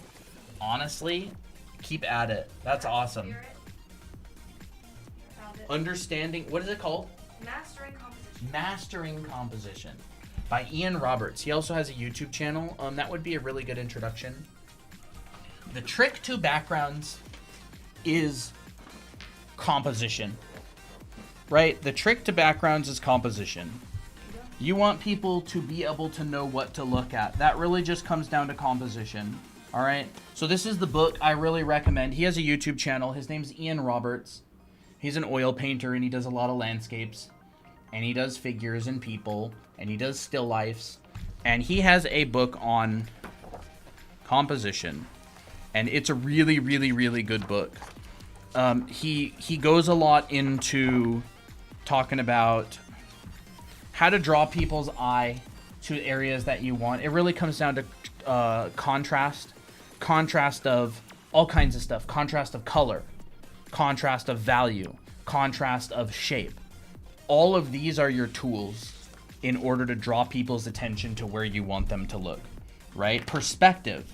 If you've got a vanishing point and a horizon line, and you've got perspective lines coming out of it, these perspective lines will naturally lead your eye to, let's say, the person's head. If we just put their head right there, these are going to bring my eye to this person's head like leading lines, right? So a lot of the time when people are doing backgrounds, they'll just chuck the vanishing point behind the character because the lines will naturally act as leading lines as well. That's not all the time, but like a lot of the time they'll do that. They'll use contrast, right? So say, for example, I'll have a shot. And I know I'm supposed to be covering Krenz cubes, but I'll just talk about this really quick, right? So let's just say we have a little bit of checkerboarding going on. We've got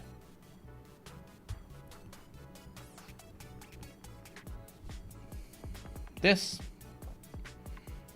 and we've got a person in here, right? And let's have our, let's change our vanishing point. Let's have it behind the person, and maybe it's coming out like this, right? This will help draw our eye to the character. Like, it's pretty clear where I want you to look in this shot. Ignore my past vanishing points here. Or not vanishing points, lines from the other vanishing point. Pretty clear where you want you to look here, right? This would be a background. And then what you can do is you could draw something maybe behind this character, keep the value range really, really minimal. You could have, I don't know, trees and stuff in the background. You could have a building. You could just see maybe the underside of the roof and some windows. Maybe there's like bushes outside, right? Pretty simple background, pretty clear where I want you to look. And so backgrounds really come down to like clarity of where you want people to look. All right. Actually, I'll keep this for now. Now let's do some Krenz cubes. I need to shrink. So Krenz cubes, these are great. Krenz cubes. What are Krenz cubes? What are Krenz cubes? Krenz cubes are just a way to practice drawing cubes from different angles, all right? So you got a cube from the front. Here's the front side of the cube. If you could see through this cube, it would look something like this. It'd just be a 1-point perspective cube, all right? Then what we do is you break up, you draw a square, all right? And you divide this square into 4. Here and here. Back. All right? So you divide this square into 4. And then we're going to rotate this cube 1 to 3. So we have the front view, which is here on the left. And we're going to rotate this cube 25%. And what ends up happening is your edge is right here. and this is a 1 to 3 cube. 1 part the left and 3 parts the front. And then we're going to do that again. We're going to come down here. We're going to draw another square. Divide it in half. Divide those in half. And then we're going to do the same thing right here, except we're going to rotate it 50%. You can get this brush on our website, drawinganime.com. So now we have 2 parts the left, 2 parts the front, and so this is 2 to 2. All right, so we are rotating this cube. We've taken the front cube and we've rotated it 25%. We've rotated it 50%. Now we're going to rotate it 75%. All right, so we come over here. By the way, this is an exercise. The reason it's called Krenz cubes is because Krenz Kushart, who's a Taiwanese artist, he developed this method for just practicing and getting better at rotating cubes. It's a good exercise. All right, so now we got 3.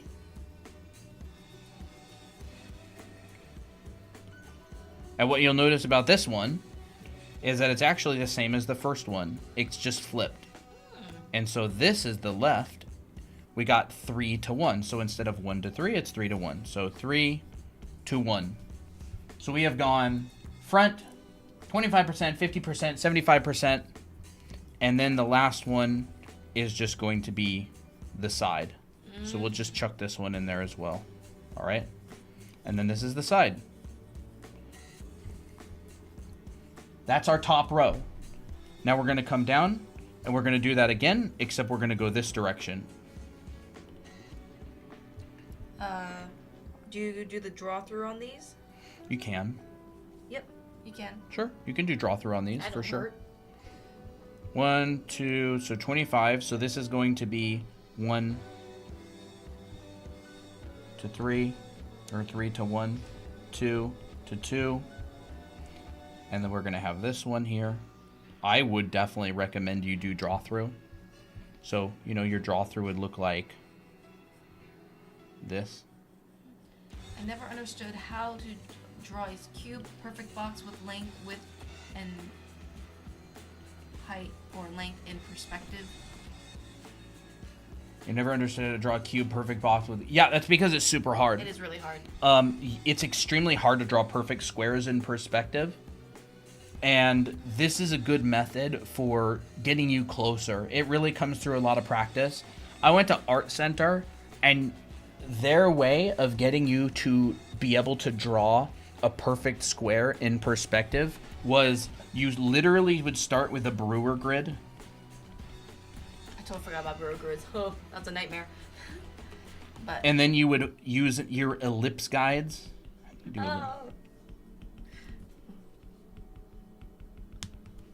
And you would basically test. You would test ellipses like to see if they fit in there or to not. test to see if it fits the ellipse.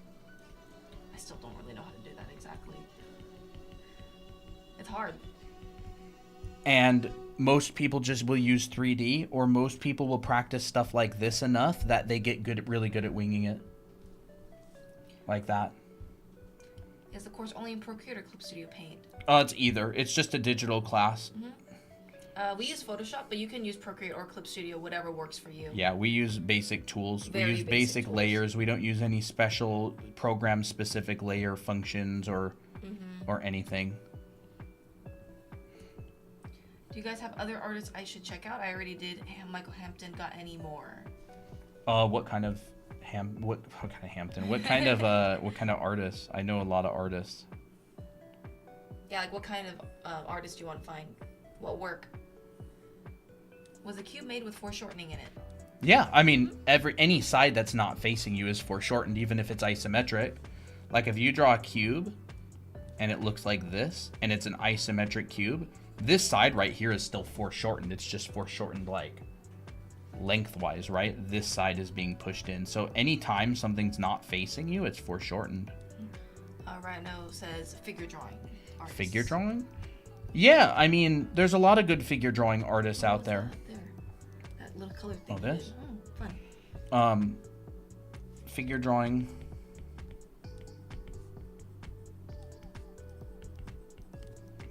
Yeah, we got Michael Hampton. Ooh, what was that German artist? German artist. That Hold up, bombs? I'm trying to. Sorry. Hold that thought. I'm trying to remember. Will Weston. Gottfried Bombs, you mean? Yeah. Yeah, he has a pretty good book. Will Weston. Glenn.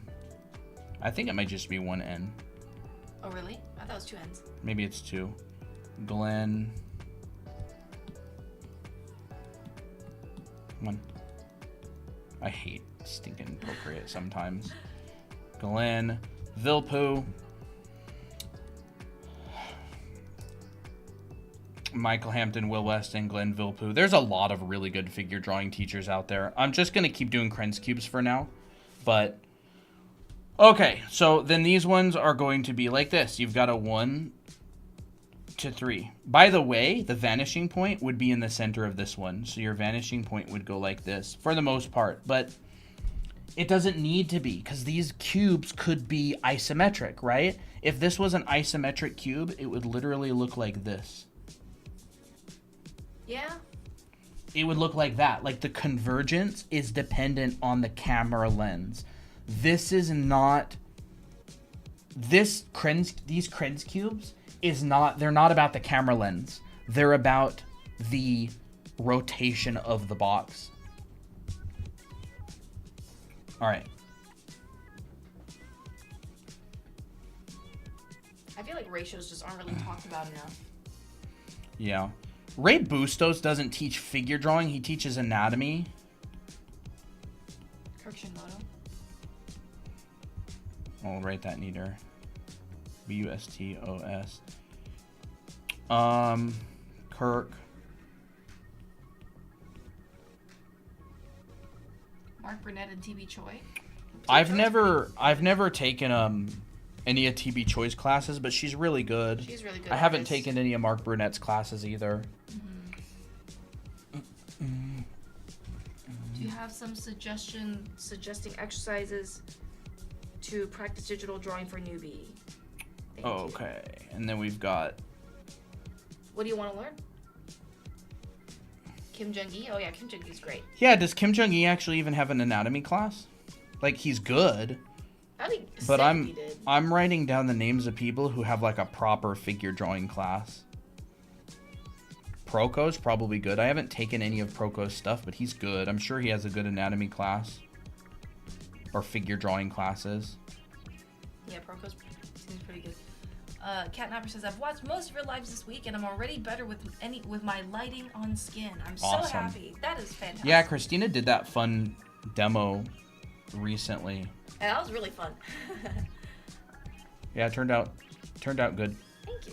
And it was based on this little color sketch that I made, and then she used that for the skin color of this. Yeah, people are surprised to hear it literally does not, like, skin is not about the color, it's about how it reacts to light. So you can make anything skin color, and it'll feel right. So anyways, we got that, and then down here we've got...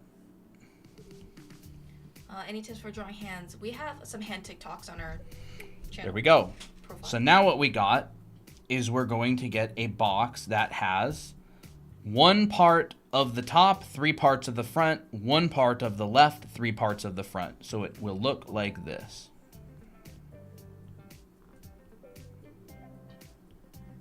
Wow. And if you want to use draw through, of course it's a giant brush. There we go. Thank you, Goddess. And something. There we go. That's thank for the follow. So this is, we've done this, and now we're doing this, right? So this cube right here is quite literally this. And again, this isn't about the vanishing point, this is about the rotation. This cube could be orthographic. It's not about the camera lens. The camera lens is going to determine how fast your sides converge I don't care how fast the sides converge. I'm just rotating the box. This could be in a 24 millimeter.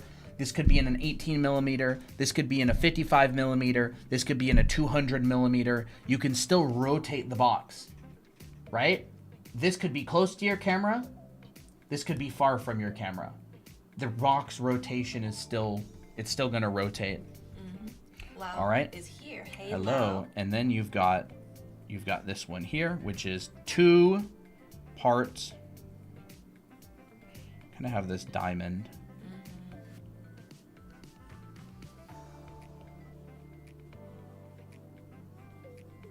Basically like this. So you have 2 to 2 for the top. Here, let's do this. So there's the side. There's the side. So you're going to have one part of the side. One part of the side. I should probably... Do you have any tutorials for like body/torso? Yep, we have some on our TikTok profile, and we also have a video on our YouTube channel. Draw Anime Academy is our YouTube handle. We actually have a video on that as well. So yeah, you can check that out. Can I ask, what should I be learning first to improve my art? What you should be learning first depends on what you want to do. If you want to be a 3D animator, you would study different stuff than if you want to be a 2D animator. If you want to be a concept artist, you would study different stuff. Some of it would overlap, most of it, or a lot of it would not. So I think the first thing to figure out is, what direction do you want to go in? So we got these. They're rotating down, right? You're seeing more and more. It's like this, and then this, and then this, and then this, right? It's like that. So again, your corner is going to be at the 1 and 3 mark. If this were inside of a box, it would essentially be right there, right? Your corner is right here. 1 to 3. How do you go about making sure every side is the same proportion to each rotation? That's why you practice. You just get better at time. But essentially, one of the exercises, you literally just will draw a box and you'll divide it up into 4. Square. Yeah, a square rather. And you basically just fit the box inside this grid. Yep. And then you would do it without it. And then you would do it with it. Yep. So this one could look like this. Again, if it's in like 3-point perspective, it would be more like that. If it's in 2-point perspective, it would look more like this. So again, it's not about the camera lens so much as it is just making sure your corner is in the right place. It's been a while since I've done these. I'm a bit rusty. I've hated grid drawing even before I started actually drawing. It's just so hard. Grid drawing? What do you That's mean not really- grid drawing? I mean, what Colton did here isn't necessarily grid drawing. It's just using it as a reference. Do you mean like painting squares? And Are there any angles this doesn't account for? Not really, because you can just take these and you can flip them and you can draw the one up here. This Krenz cubes, these Krenz cubes, they go, let me go way back to like, I cannot find your website. So you don't Google it. Don't Do Google it. not Google this. Type it into your browser. This is the URL. Drawanime.com. Type this into your browser. Do not Google this. It's 9 characters. DRAWANIME.com. Put that into your URL bar. I guarantee you our website will load. It will come up. I definitely have seen people Google searching this, so it's not going to work Yes. that way. Most people who Google this find the wrong people. Yeah. They find the wrong people. They find something called like Anime Art Academy. They join their Discord server and they complain to them that they can't find our website. They probably hate us by They now. probably do. Because they rank on Google #1 because they've been doing this for a really long time. And everybody joins their server and they're like, where do I submit my artwork or where do I do this? They certainly know about us, I can tell you that. But anyways, these are Krenz cubes. These are the rotations. So again, this is what I'm drawing. I'm drawing this. You mirror it upwards, it's these. You mirror it diagonally, it's these. This is a complete rotation of a box. 81. I think there's like 81 of them. I don't think I drew 81 here, but the one's on the edge. It's a 9x9. Christina had to do 20 of these full sets for part of her homework for 1 week when she was taking a mentorship with Jean. Dazzy says they found it. Yay! Awesome. That's great. So we come down here, and this one is going to be... Actually, this is going to be a really, really squished diamond. So if I were to draw the box out, this diamond would fit inside of the top one. See, I'll show you. He is teaching how to draw rotating boxes. Okay. The diamond is going to be inside of this one. Wow. Like that.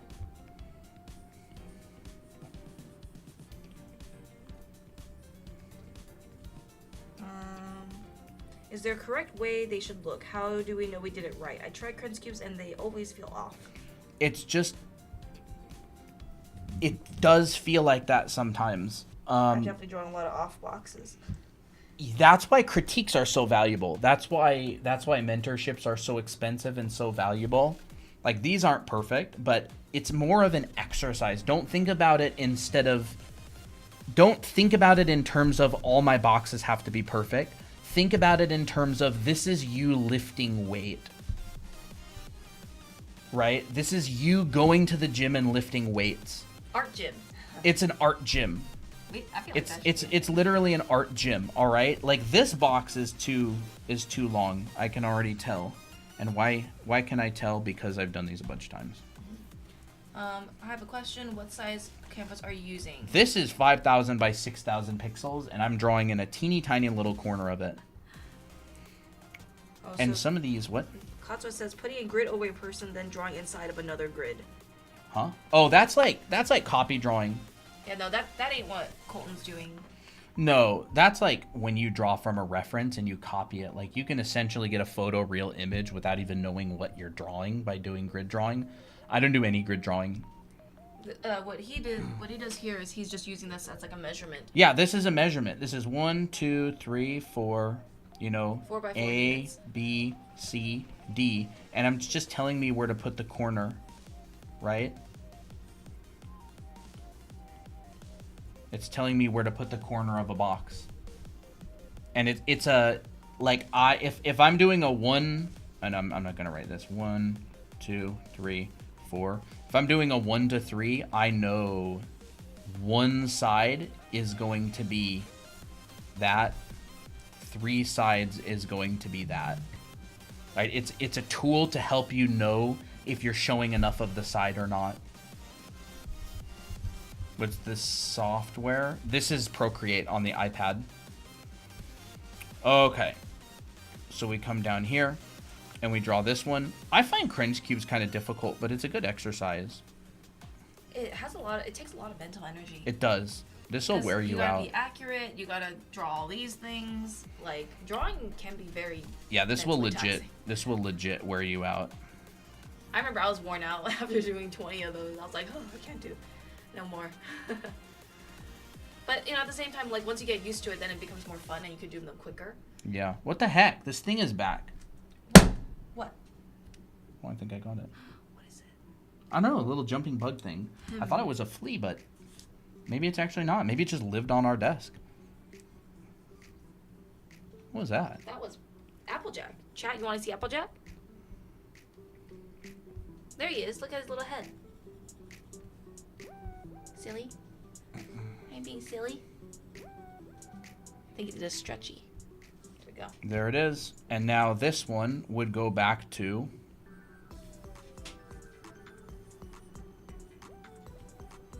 this one. And if you want to use draw through, it looks like that. And then the front side would now be the left side from back here. See? So that's how you practice Krenz cubes. These are difficult. All right? These are difficult. They look easy. They look simple. You're going to do them. You're going to struggle. You're going to hate it. the point is to do the exercise. The point is to not make them amazing. You will get better at them as you do them. I would recommend doing these in addition to doing 1, 2, and 3 point perspective, all right? 1 point perspective, draw a horizon line. Why is that so? There we go. Well, if a professional even finds it hard, like I find it hard, it's definitely gonna be hard. But don't be discouraged. 1 point perspective, I would do a whole bunch of these.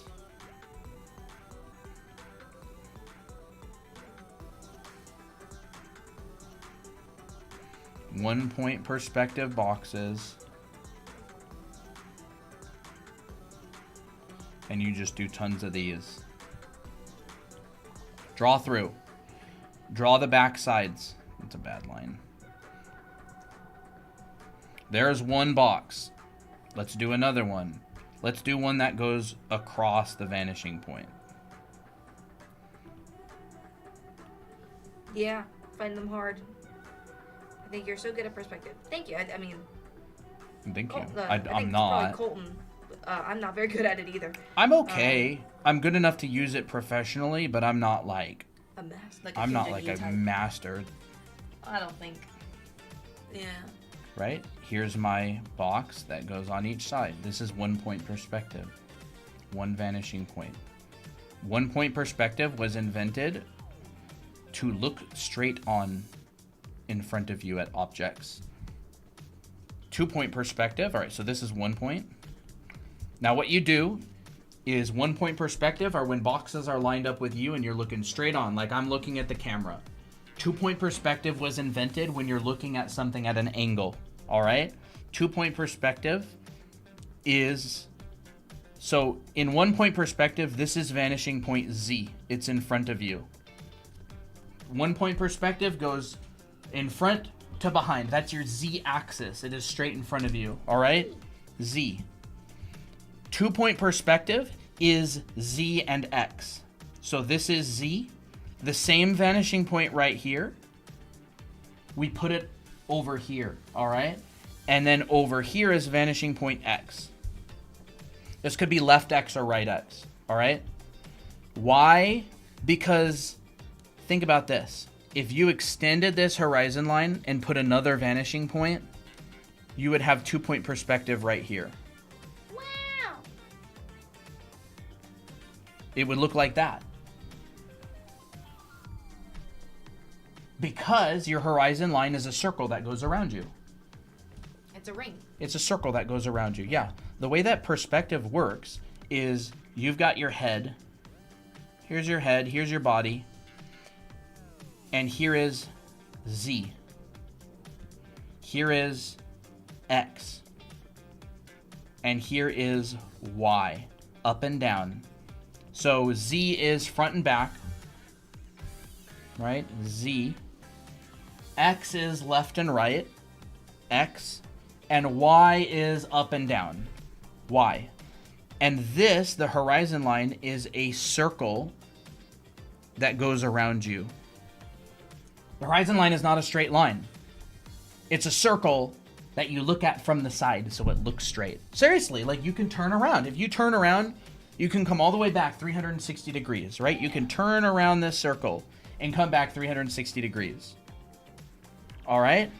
And Z is when something is in front and behind, right? It's 3 dimensions. We live in a 3-dimensional world. X, Y, and Z. Front, back, left, right, up, down. It is math. It's the reason it's math is because we are plotting 3D objects on a 2D surface. It has to be math. There's no way to do it. It can be plotted, right? That's how computer programs do it. Well, people This is why you can play video games that are 3D, is because the games know this stuff. What? The people try to draw perspective without understanding that math is involved. And so, Yeah. Yeah. You can't have perspective without math. Unfortunately. It's how it works. Yeah. It's a 3-dimensional world on a 2-dimensional surface. It's like Doodle Bob. Yeah. But anyways, okay, 1 point perspective, your vanishing point is down here. It's in front of you. So this is when it's in front of you. This line, this to here, is like this to here. It's this line. It's part of the curve, Cartesian plane. Ooh, right? that's fun. 1 point perspective starts breaking as soon as you get more than 50 degrees, all right? So this is 90 degrees, right? Here's a 90-degree angle. So if you take a 90-degree angle out of here, 1 point perspective starts breaking when you go above like 50 degrees. It starts getting distorted, all right? Maybe we should do like a session where we relate perspective with food. Like I don't know. pie. Maybe I'll make a Doug video explaining perspective, but in terms of food. There's French fries on the left, and there's a cheeseburger on the right. And if you want to get from the French fries to the cheeseburger, but anyways, 2 point perspective is when you're looking this direction. There's a vanishing point. There's vanishing points all around you, right? There's a vanishing point here. There's a vanishing point behind you. There's a vanishing point on your right. There's one on your left. There's one above you, and there's one below you. All right? If we ignore the one behind us, that's 1, 2, 3, 4, 5. All right? But anyways, 2 point perspective is when you turn your head and you look at this chunk of the circle. And remember, when you look at a circle in side view, it's flat. It's a straight line. So let's go over here and let's plot this out. Wait, here is Z, which is in front of us. And here is my right X, which is to our right. How far apart are these from each other? I'll give you a hint. What is this angle? It's 90 degrees. A 90-degree angle. It's a right angle. So vanishing points are 90 degrees from each other. This is really, really important, by the way. If it's a box, yes. Like, you can put a vanishing point anywhere, but vanishing points for a box are 90 degrees from each other, all right? So, pull a line out, pull a line out, pull a line out, pull a line out. Here is a box in 2 point perspective. All right? And if I kind of fade these out, there is a 2 point perspective box. 2 point perspective was invented because you're not always looking straight at stuff. Sometimes you're looking at things from an angle, right? We're not always looking at this. Sometimes we're looking at this. Sometimes we're looking at this. Sometimes we're looking at that. 1 point perspective. Z. 2 point perspective. So, our box, if we have our box right here, it looks like this. We're drawing in perspective for the... All right? So this guy sees the front of the box and that's it. If this box moves, and this guy, it moves over here, and he has to turn his head, he's now looking at the corner of the box. The corner of the box. 2 point perspective. You're looking at the corner of it. And then, if this box moves all the way around him and comes back to the side, and he's looking at this, he's now looking at the side of the box. And that's where this happened. Front of the box. It's in front of you. The box is moving around you, and now you're looking at the side of the box. Front and the side. And we'll shade this in so you can see it. And then that side over there, like that. It's moved around you. All right. 3 point perspective is when the box starts going upwards. So let's say, actually, we're going to continue on 2 point perspective for now. So 2 point perspective, you pull a line out. Once we learn how to rotate boxes, how do we put it to effective use? I mean, That is always the question. that would be a design problem. What is considered effective? In what scenario would you use it effectively, right? If you're drawing a building, if you're drawing a house, if you're drawing people. But I'm not really going to cover that right this second because I don't want to move on too fast. Mm-hmm. I think this is a similar question here. How do I draw composition with objects with different point of perspective? That's a hard one. Composition is composing. Mm-hmm. And composing is done with intention. So, which means it's going to be a case-by-case scenario because not every solution is the same. Right? We can draw through these, draw these back corners, and that back corner, and this back corner, and that back corner. So we're going to be drawing through all these boxes.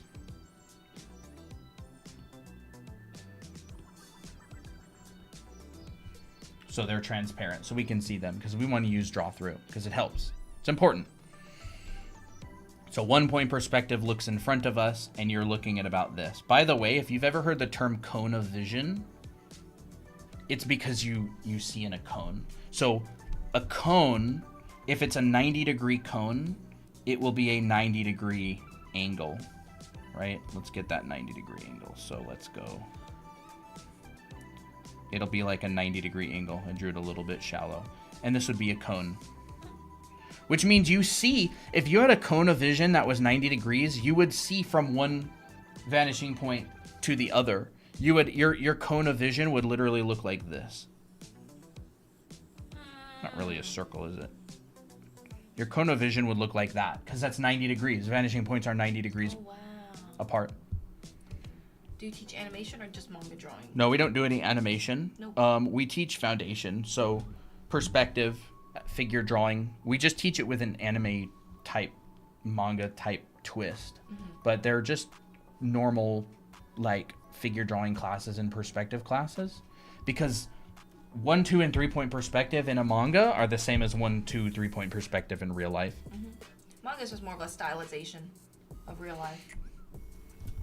So anyways, we got that. All right, that's 1 point, that's 2 point. 3 point perspective is when this box starts to go upwards and it goes above you. So 3 point perspective, here's 1 point, 2 point, 3 point. 3 point perspective was invented so you could look at boxes from an angle. So you could look at the corner of a box, all right? 3 point perspective allows you to look at the corner of a box. 3 point perspective is this. You've got a vanishing point that way, you've got a vanishing point that way, and you've got a vanishing point that way. And if you draw through this, it would look something like that. All right, this is that. Probably more like that. There's our box. 3 point perspective.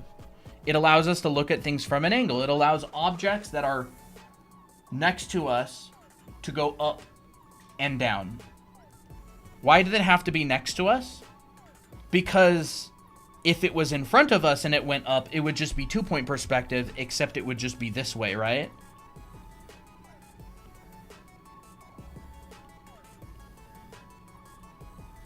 So then this would be going up. 2 point perspective. It's just sideways. This is 2 point perspective. This is when a 1 point perspective box goes above us, right? Literally, this. 2 point perspective. 1 point perspective. 2 point perspective. 1 point perspective. 2, 3 point perspective. So you can have 2 point perspective like this, right? It just adds an extra vanishing point because if you have 2 point perspective, that's like this.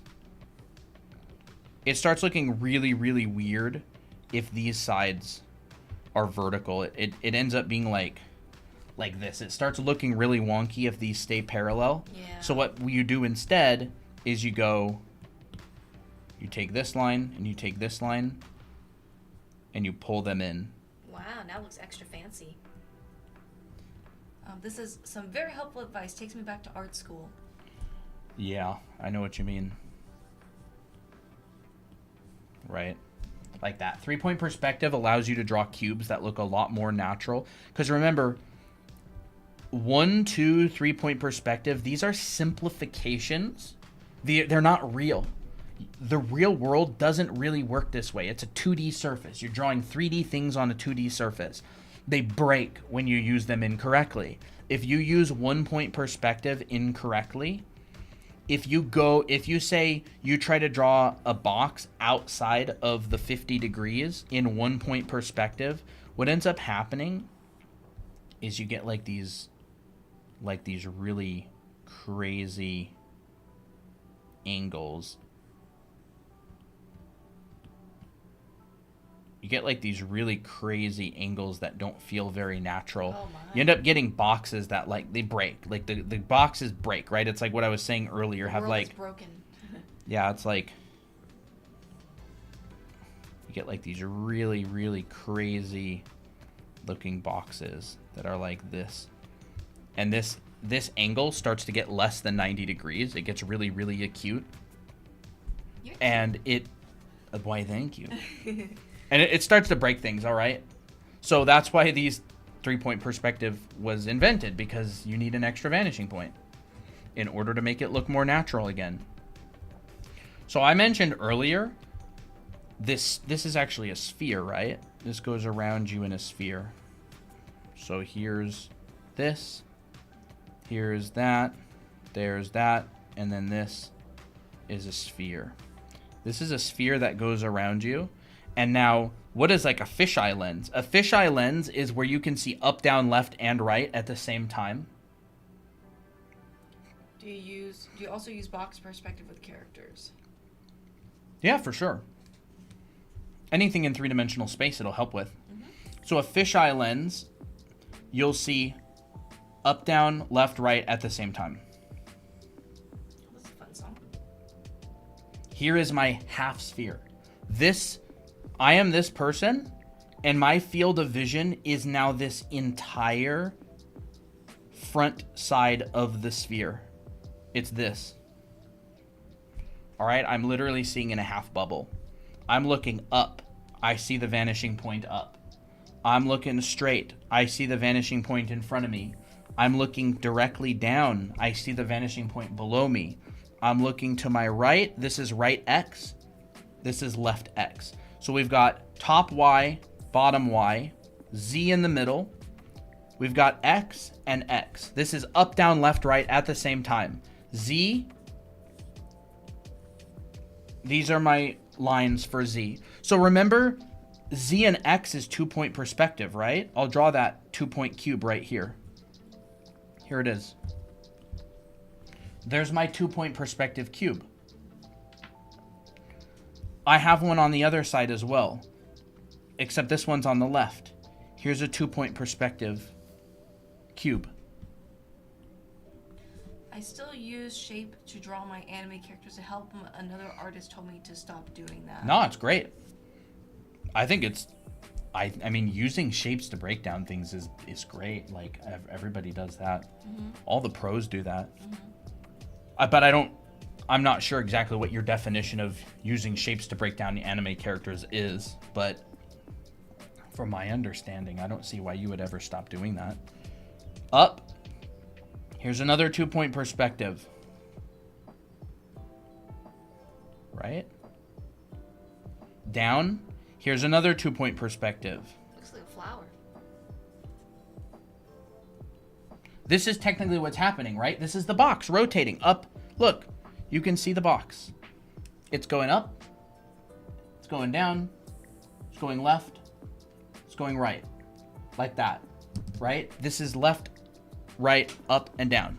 So, when you see left, right, up, and down, what ends up happening is instead of this going out straight, like this, it's going to curve. This X is going to connect back to X. Like that, all right? So I'm going to put a tick mark in the middle, and I'm going to go around. And I'm going to put this, and I'm going to go around. And I'm going to put another tick mark here and here, and I'm going to go up and around. These are almost like and form around. lines. They are form lines. They're literally form lines. They're just flattened. Yeah. So there's that. Ship says, that's what I need to do. That OMG, my world just opened up. And so Nice. Y connects down to Y. So we're going to have Y go to Y. Y go to Y. I feel like this is, we're either gonna lose some people or we're gonna like totally like blow people. Oh, we've lost a bunch of people, but that's fine. Yeah. Like lost as in like they're no longer following. Yeah.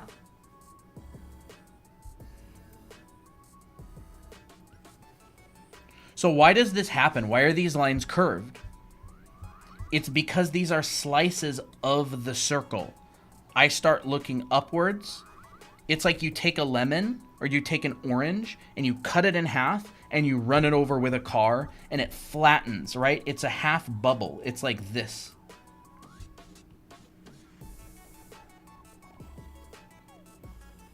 It's a half bubble. So this is a half sphere. You've cut a circle, a sphere in half. All right? And you're in the middle of it. And so the form lines go like this around it. Right? If you were to draw lines along the sphere, you can draw like a line around it. I don't even have a sphere, do I? Let's use the back of this guy's head. We should use my head. If I draw lines, I even just use like a little pencil or something. There you go. All right. So this is the sphere. And if you have half right here and you have the other side right here, you draw a line around this sphere, right? That's a straight line. If you look at it in the side view, it's a straight line. If I start looking at it from this view, you can see it curves. If I start looking at it from that view, it curves. I can draw these straight lines around it in any direction. And as long as you look at it from that angle, it's straight. But now this one up here is curved, right? If I draw another one around the back of the head, if I look at it from this way, it's straight. But if I now look at this one's curved, but now this one's straight. This one's straight, now this one's curved. So that's what these lines are. If you were to take an orange and you were to draw a bunch of lines over top of it, and you were to run it over flat with a car so it's flat, these are what the lines would look like. These lines would be straight, just like this line is straight. That's not straight. This is straight. I drew it bad. But as soon as I look at it from another angle, it starts to curve. And so that's what these lines are. This is a three-dimensional form, but it's been pressed flat on the paper. Should we have a ball and with wireframe around it? What? Should we have a ball with a wireframe? Maybe. around it? All right, so you press it flat. This is what you get. And then, right, so you're looking up, down, left, right at the same time, and it's pressed flat onto a paper. So what does this look like when we start drawing boxes? Remember, in the middle is your 1 point perspective. So a 1 point perspective box would look like this. I'm going to use a new layer. I'm actually going to use a new layer. And I'm going to do this. I'm going to cut this. How do I cut it? That. Cut and paste. Let's make this nice and big. And let's turn this off. Please. Thank you. Turn the opacity down. New layer. All right. 1 point perspective box. This is Z, remember? Z is 1 point perspective. We're looking straight. There is our 1 point perspective box on Z. Right? You flip the cube up 90 degrees. Remember, vanishing points are 90 degrees apart, right? 90 degrees from here. 90 degrees is up. Here's another front. This is the bottom of the box. You flip it down 90 degrees. This is the top of the box. This is below you. It's directly below you. First time I see art explained like this. Oh yeah. And so, back to our Krenz cubes. Look at this. Here's the side. But they can't see that. Oh, here's the side. Here's the 2 to 2. Mm-hmm. Here's the 1 to 3. Here's the 3 to 1.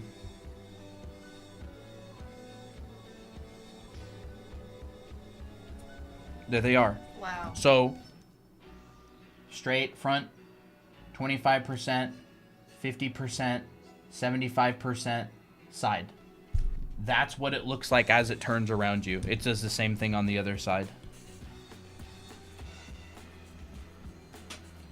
This is a great lesson for the fundamentals. Oh yeah, for sure. I wish I learned this when I was getting started. Me too. Here's your 2 to 2. Y'all are getting stuff that we wish we learned earlier. Here's your 3 to 1. Toby? And here's your side view again. Oh. There we go. Now Very lovely. we look up, and it's going to be the same thing. Here's your 2 to 2. Here's your 3 to 1. Here's your 1 to 3.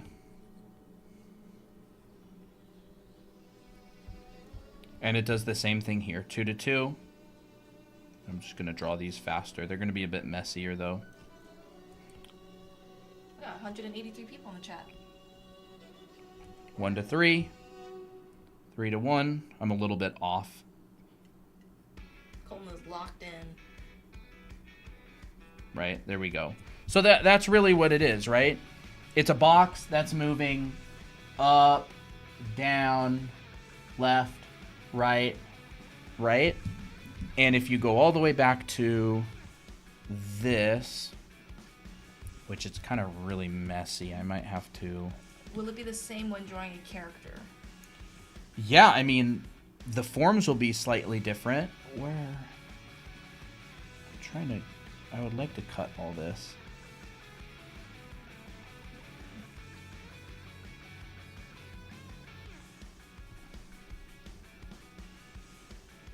Don't forget, if you want to learn the fundamentals of art because you don't really know how to get started, I don't we wanna- have our Anime Art School available. You can check it out on our website. How do I cut drawanimated.com. this? Cut. Thank you. There we go. Did you put on another layer? Yeah, well, Because you have to do cut and paste. cut and paste. There we go. So yeah. Anyways, Yeah, I'm trying. There Hold we on, go. I'm trying to focus. Mhm. This is. I really gotta.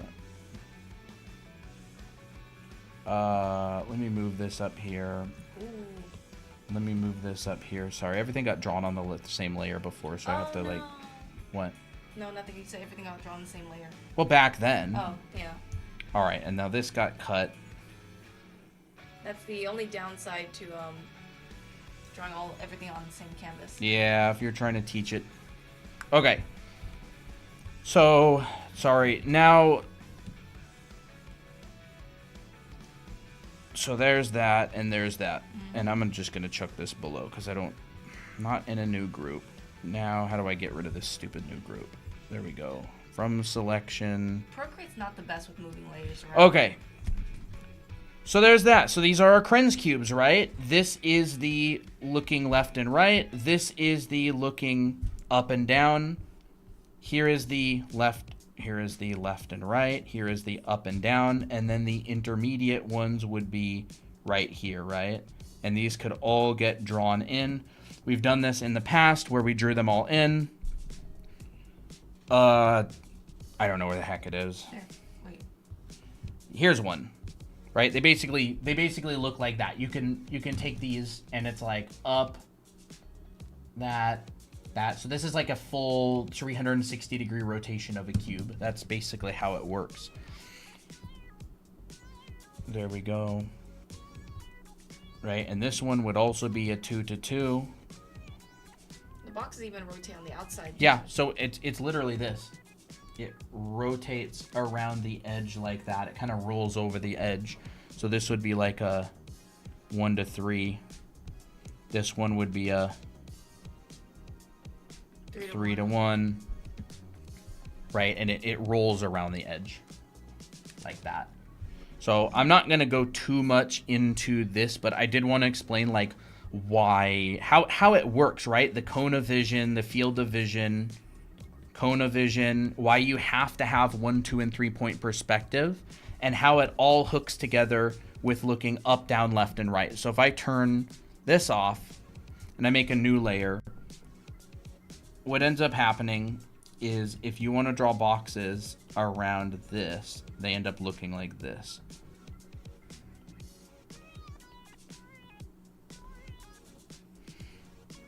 With drawing that ourselves, we could practice. Absolutely. Yeah, it's great Absolutely. practice. Papaya says, y'all explain it so well, and I'm always scared of perspective. Perspective is one of those things that feels very intimidating because it, has like a bit of math, and the way how perspective is taught a lot of time is like very engineer based, not necessarily intuitive. But it's like you gotta have to have both. This is kind of the more math stuff. We usually will explain it a little bit more intuitively with just good practice assignments, right? And there's a whole lot to fisheye lenses. Like I talked about them in the past if you want to go check that out. I was even talking about moving vanishing points around inside of a fisheye lens. Here's a 45-degree fisheye lens. Here's a tilted horizon. Wow. Here's a tilted horizon. What is that? 22.5 or like 30 degree. Here's just a standard fisheye lens. You can also move it up and down. Here's an example of one where I've moved the vanishing points to different areas. I've talked about this in the past. If you want to see it, you can go find our past live streams on YouTube. But essentially, the key with drawing in fisheye lenses is vanishing points are 90 degrees apart. A fisheye lens is 180 degrees. So if I move a vanishing point in a fisheye lens, what ends up happening is the other vanishing points have to stay 90 degrees away from it. So if I move Z over here, right, half of 90 degrees is 45, then I also have to move this X over, so my grid would actually look like this instead of... I still get confused about that stuff. I need to do them more. So my grid would look like that. And a box on this grid. And this one stays the same because I haven't moved them. Box would look like this.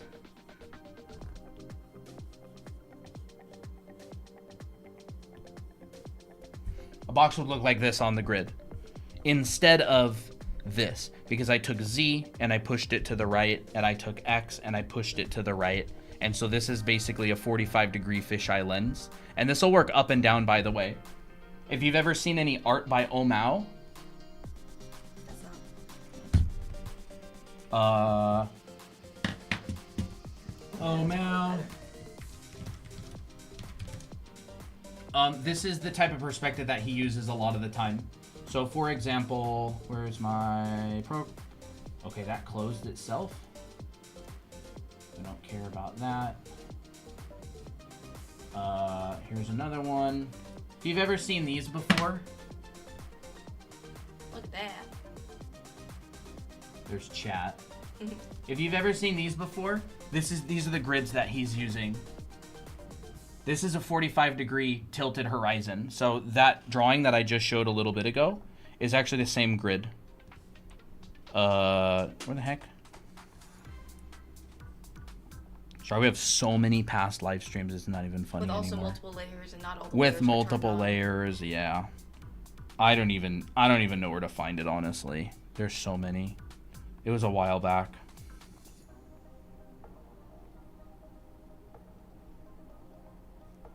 Yeah, I don't know. Whatever, I don't care. All right. So he's basically using this. He's using this. Where'd my pen go now? Here it is. Except it's tilted.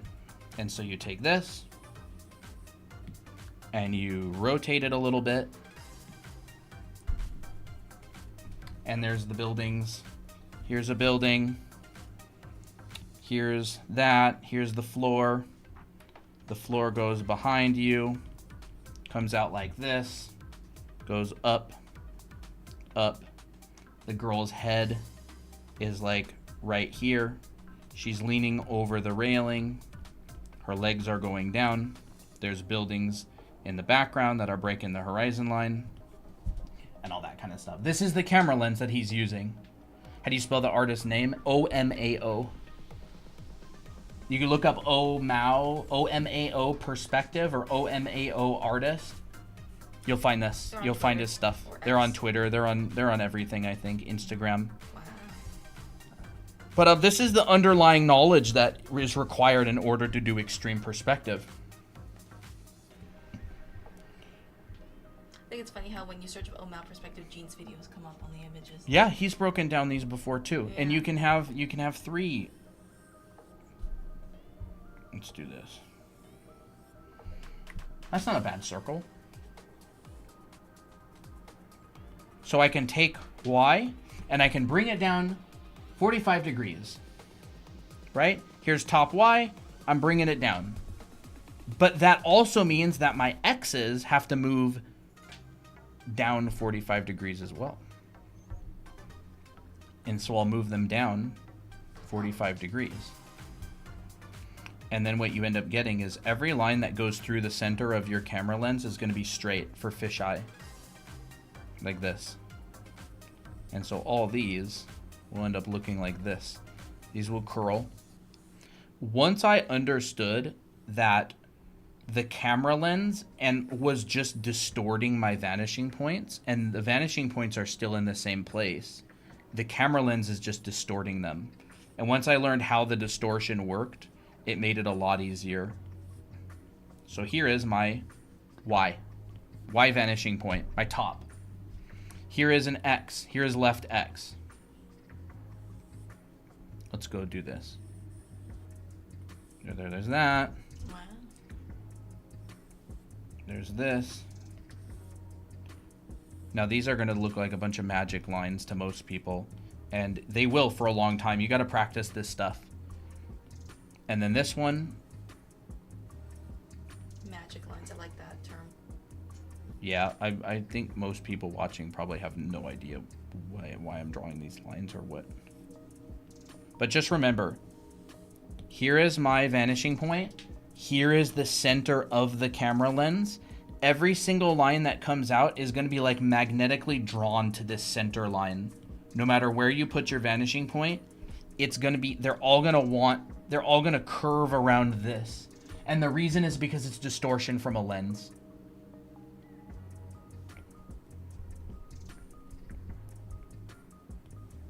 Right? Here's the vanishing point of this one. Here's the center of my camera lens. It's the center of the circle. Any line that intersects the center of the lens is going to be straight. And then every other line is going to curve around it like magnetically. And they're all going to look like this. Like that. And I've actually broken this down, funny enough, on stream before with a fisheye lens. I have a fisheye lens that attaches to the front of my phone. And I've broken this down on stream before. Yeah. So here I need help with backgrounds. I think that when this breakdown that Colton did just a while back for Anime Art School is really good if you want to show For it. backgrounds? Just like layering, thinking of Yeah. backgrounds like layering. And here's a box, by the way, in that perspective. Yeah, I have a whole backgrounds class in our school that I teach. I teach a bunch of layering. This is in the perspective class, but I teach how to break down and layering landscapes and backgrounds and achieving depth. So if you're interested in that kind of thing, you can go check out my class on that. Here's one of the finals for the perspective class. Here's an interior final. And I have a whole bunch of stuff on painting environments and backgrounds. Like this is some lessons for the background painting class. I break down the same shot in multiple different ways. Where was that Edgar Payne's? Oh. But I would say if you need help painting backgrounds, learn armatures. Edgar Payne's Composition of Outdoor Painting. I have a whole lesson in the school that breaks this down, but we printed this out here. Armatures. These are armatures, all right? They are basically simple graphical ways that objects in a background are arranged. There's a lot of them. Remember, it's all about design, right? Here's just a normal horizontal or a diagonal line. Here's some environments that have that diagonal flow. So you can do silhouetting. You can use patterns, like more abstract stuff. This is from Edgar Payne's book, Composition of Outdoor Painting. I have to tell you, the book is mostly text. There's only a couple pages in the entire book that have drawings, and these are the armatures. Yeah, an armature is basically... An armature is a simple underlying like compositional element that holds everything together. It's literally the skeleton of a painting. So you could go and have a diagonal. This is my armature. And so I could make, I don't know, hills, and I could have some trees that oppose this. I could group some of the trees in different ways. I could have one down here. I could have a rock there. Actually, an artwork of mine in the past kind of had this armature. Armature just means like a framework. Yes. Like a skeleton. This painting of mine from almost 10 years ago now The diagonal. is a diagonal. I have used this armature. This is the armature I'm using. Everything follows the diagonal. See? Everything follows that diagonal. It's overlapping. You've got foreground, midground, background, right? You've got the foreground in shadow. You've got contrast here that highlights the airship right here. It's about contrast. I can draw background, but my character look flat and my characters stand out. I don't think about characters as any different than the background. They're just 3D objects that are lit. Edgar Payne, Payne. Yeah, I don't really think too differently about characters and backgrounds. Do you have a piece with the character in I front? mean, Oh yeah, that one. there's these. Like this was a sketch I did a love that while one. back. The compositional element I used here. I mean, look how rough this I mean, is. it is quite It rough. is a sketch. But for a lot of people, it looks very finished. It has all the Triangle. main qualities of a finished piece. There's a triangle. This piece right here, the armature that holds this together is, you've got like an L shape right here created by the fence, and you've got a triangle right here. This is essentially my armature, right? L shape created by the fence and the background. Here's the foreground. There's an L shape right there. And then you have a triangle created by face, cat, face. There's that triangle. So my structure is, I've got this L, and then my reed is a triangle. So literally, my background is this.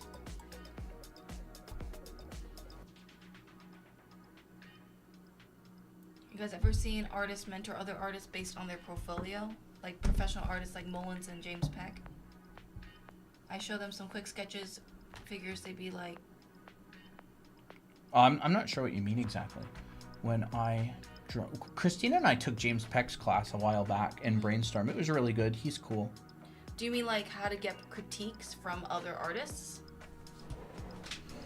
Generally, a lot of artists like Craig Mullins and James Peck you're gonna have to go through a paywall for that. Yeah, they have mentorships, but they're expensive. Yeah. Yeah, I mean, that's how I would think about it, is you've got this overall L shape that these characters sit on. And so if I were to break this down, I just have like this, it's kind of lower, isn't it? And I've just got like this ground plane here. This is essentially just 1 point perspective. Here's my 3D space. And then I've got a character here. I've got a character here. And I've got a cat right here. And I just have you look between them. And then this background is just very graphical, right? You've got the fence. Kind of like probably around here. Oh, okay. I would say the camera's probably just a little bit lower than Miko's head. Oh, okay. Yeah, But it's- sometimes I'll be like, oh, I'll have this L frame, Where'd but that then paper go? Oh. What's up? sometimes I'll like try a piece like this, and then I'll be like, well, what's the perspective of the background parts? Not. I just overlap. Oh, yeah. Like you can do it, but it's much more about the underlying structure of the painting, right? Here's one. A lot of people will use S curves for rivers. A lot of people will show lakes Like an O. using an O, right? People will arrange objects in these because remember, like when you're painting, when you're making a background, when you're making an image, your largest goal is, do people get what they're looking at? Can they understand it? Bye, Saf. Bye-bye. Can they understand what they're looking at? Like, I look at composition, I look at art from a really, really primitive standpoint, which is when people look at my image, do they get it? That's the only thing I really care about. Do they get it? Do they understand what's happening? Am I trying to evoke an emotion? Am I trying to evoke a mood? I draw Mickey skiing down this mountain.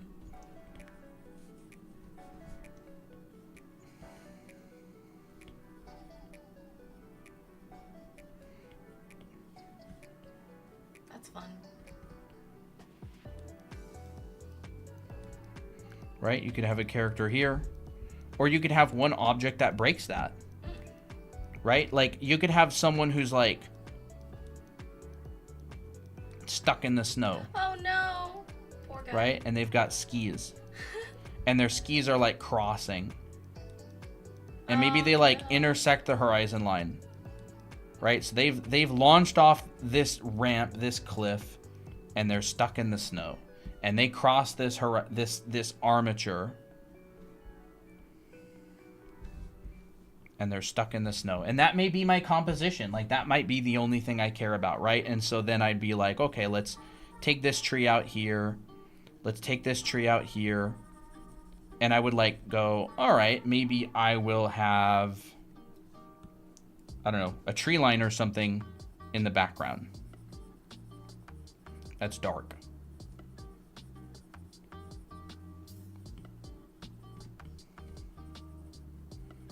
I mean, you could turn this into a panel easily for a comic.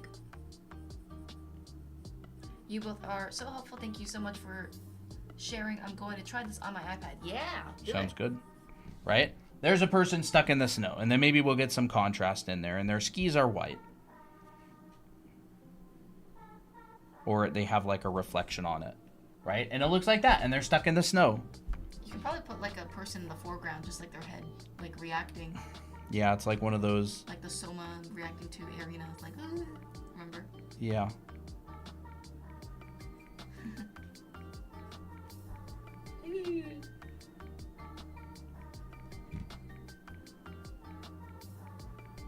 Or maybe they'll be like more like that, right? Oh, that's fun. Like they could be like that. Like I always think that's funny. Wait, go grab that book. It's on the kitchen table. Okay, I'll go grab it. We got the first volume of Food Wars. Really, really good artist that draws that. You know, we could do something like that. Like, oh my gosh. Trying to flip to that page. There it is.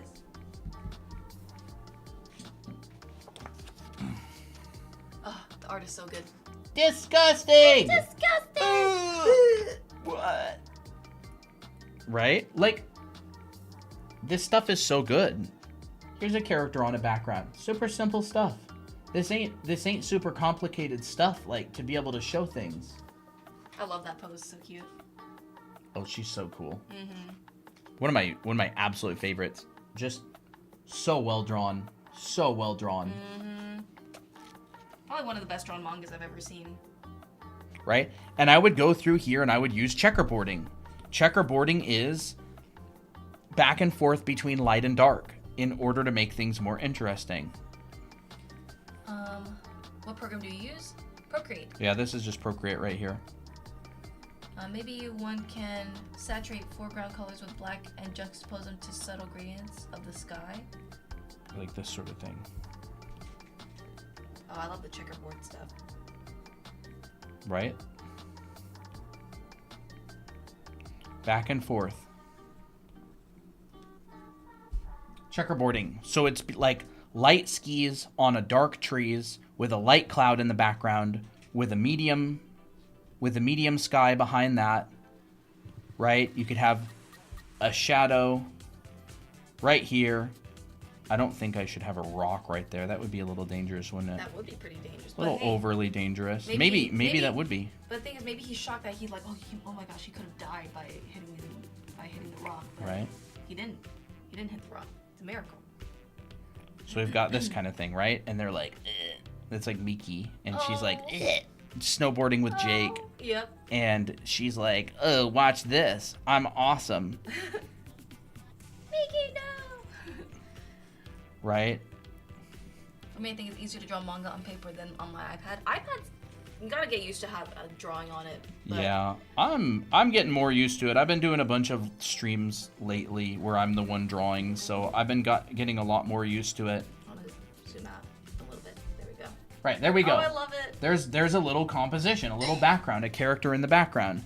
And if I were to go in here and I were to paint this, I would focus on layering, right? We could have some like grass coming out of the snow here. Can you give me that water, please? Yeah, I'm actually really thirsty, bro. Drink some of that, and I'll This. refill it. Drink all of it.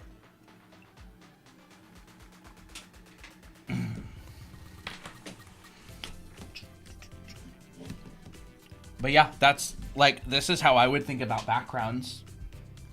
And I do a lot of backgrounds. I did it professionally for a really, really long time. Like, that was mainly what I did on projects, right? So like characters, environments, backgrounds. I mostly did backgrounds and props.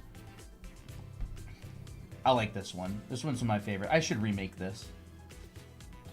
I should remake this one at some point. These dudes, they decided that they were good. They drove a tow truck into the back of a boat, and they use it to catch these monster fish. They're like these post-apocalyptic rednecks, and they catch these giant fish, and you can see they like stack them up on the back. And their names are like Dale and Earl or something.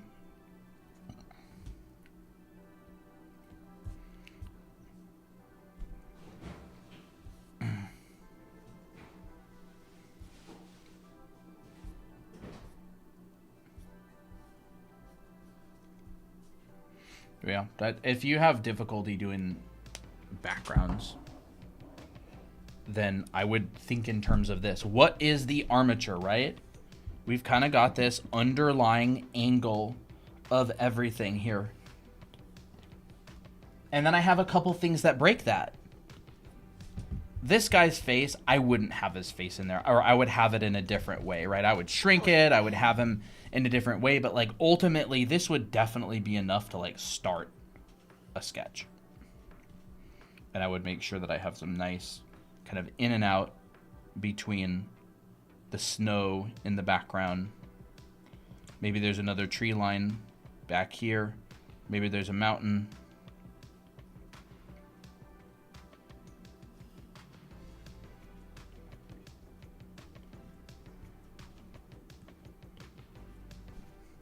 By the way, if you want a tree to feel like it's on the hill, pretty simple.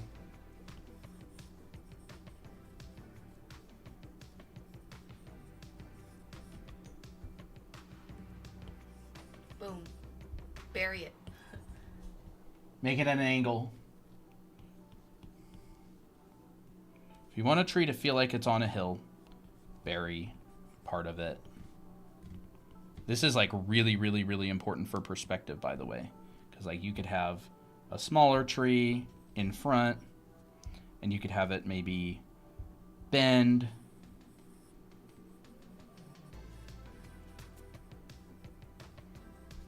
And then this one's also on the hill. And then maybe you have some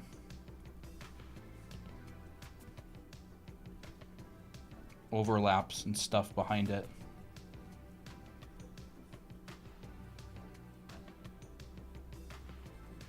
I like how you show the importance on learning from the ground up, developing the thinking.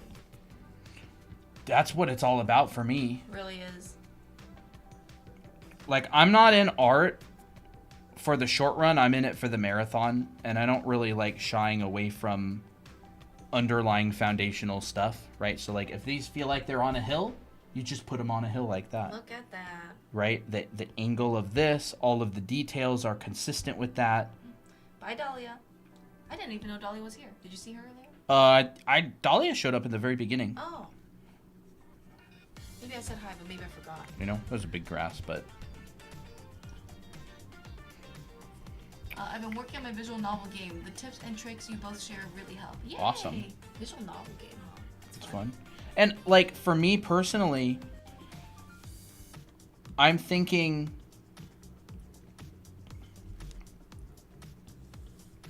I'm having like this kind of main gesture. I'm having these trees sort of refer to the same place. They don't have to refer to right there. They could refer to over here. They could refer to over here. This would be considered like the gesture. I think of this the same way I think of like gesture in figure drawing. Is like, where does it refer? This is like the armature, right? The armature is kind of like that. Simple to understand. The details you can chew on, but the armature is like the protein. Mm-hmm. Foundation. Yeah. And what do you know? As soon as you put a box around this, it's an environment. Mm-hmm. Whoa. A lot of environments is just all about layering, isn't it? There's a lot of layering in environments. Whoa. Right? You could even have the entire mountain in shadow.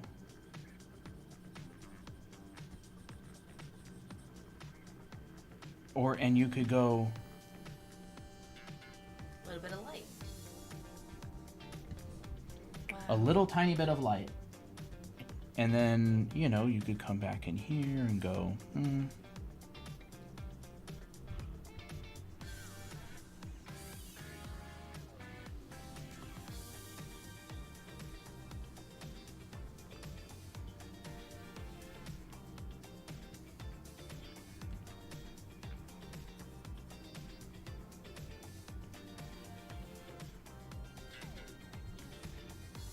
Could do something like that. Yeah.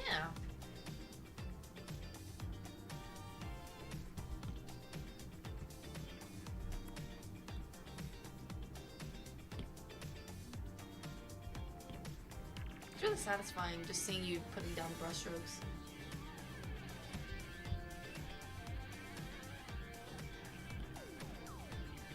And it's very effortless looking. I feel like seeing you do this makes backgrounds and stuff less intimidating too.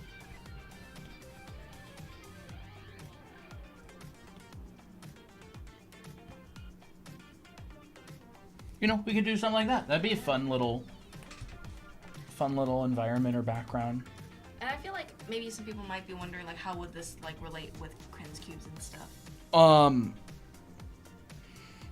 I mean, this is just achieving depth through overlaps, really. Mm-hmm. Like, I'm not drawing any sort of Kren's cubes. I'm just doing your old trick, which is Ooh. parallax, right? If I've got this,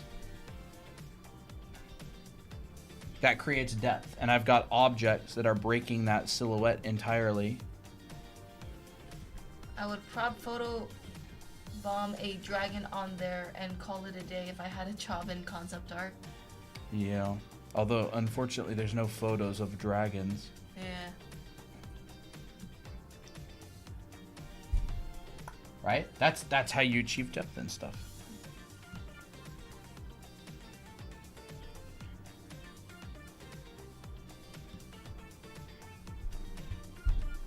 Overlaps. Doesn't matter what the shape of the things are. Right? I've got these trees that are overlapping everything. And then I could, you know, come in here and grab like a little bit lighter of a value.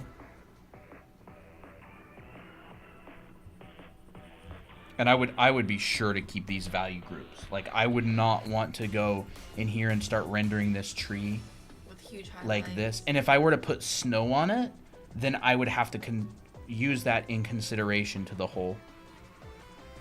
Holistically. Yeah. I would have to design the snow carefully. I could put snow on there, That could be fun. but I just have to make sure that it's designed, like, you know, with consideration to the whole composition. Hey, ouchie.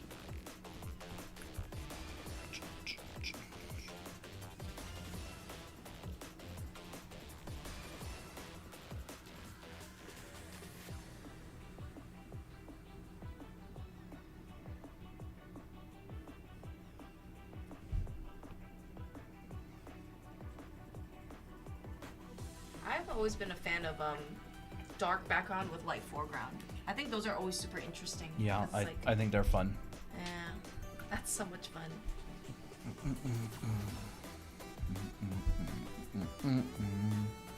I find that all of my successful environments have a strong armature or underlying like statement, gesture. All of the strong poses have a strong underlying, what is that? Cats? I don't know. All of the strong gestures and poses out there have good underlying gestures and like structure to the pose. All good environments have good underlying structure to it. So it's not just about drawing details. Like, how do I draw a building? How do I draw a tree? It's like arranging the building, arranging the tree. That's the hard part. And I need to do a bunch more practice.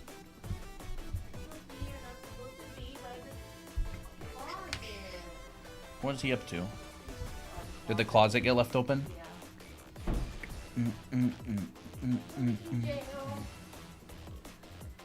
Snuggle jail? Kiss attack and snuggle jail?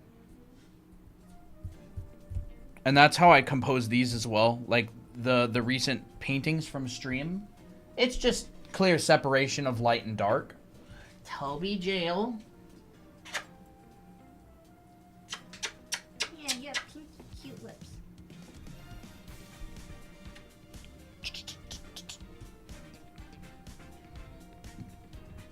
That one was fun. Yeah, it was really good. I think it turned out kind of neat. Silly Toby. Toby's literally liquid. Yeah. Has no sense of tension whatsoever. He's literally liquid, baby. Applejack is like stiff, like a dead body. Toby is like gelatinous slime. Yeah. He's like, we should start calling him like Rimuru Tempest or something. He's just slime. Like he just like He's like he goop. drips. He's like glue. Yeah, he like goops around your arms. Yeah. Applejack, you pick him up and he's like a Chipotle burrito. You know what I mean? It's just girthy. It's full. He literally is like a girthy burrito. And then Poppy, she's the perfect body type, but you know, she doesn't like being held. Oh, she hates being held. Toby. At least you train him to like, dude. At least you train him to like being held like He this. doesn't mind it, yeah. Look at his feet. I know, he's like, ugh. Applejack? Oh, he's yawning. Can't really see him. He's in a weird angle. Yeah. But yeah, I hope that was helpful. Lot of stuff to learn. Who's still here? Anybody? Anybody still here?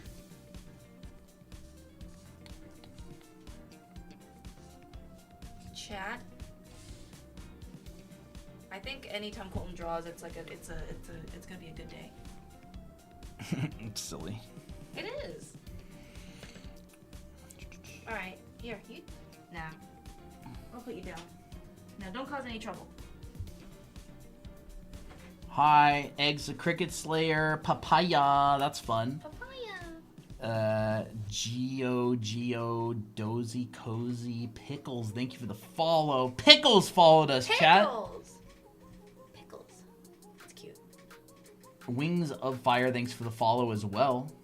Still here, nice, Coran. Very nice. Yeah, and I would mess with this kind of stuff and think like, if you draw boxes, you got to be pretty used to drawing perspective to do this generally. Actually, that one's wrong. It's more like this. No.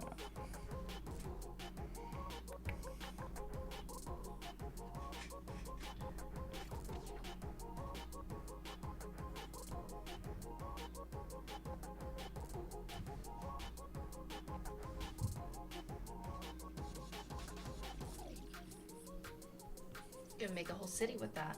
Yeah.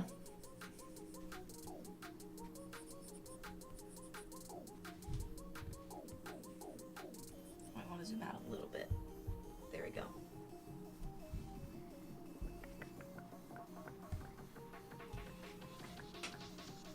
absolutely awesome. Yeah.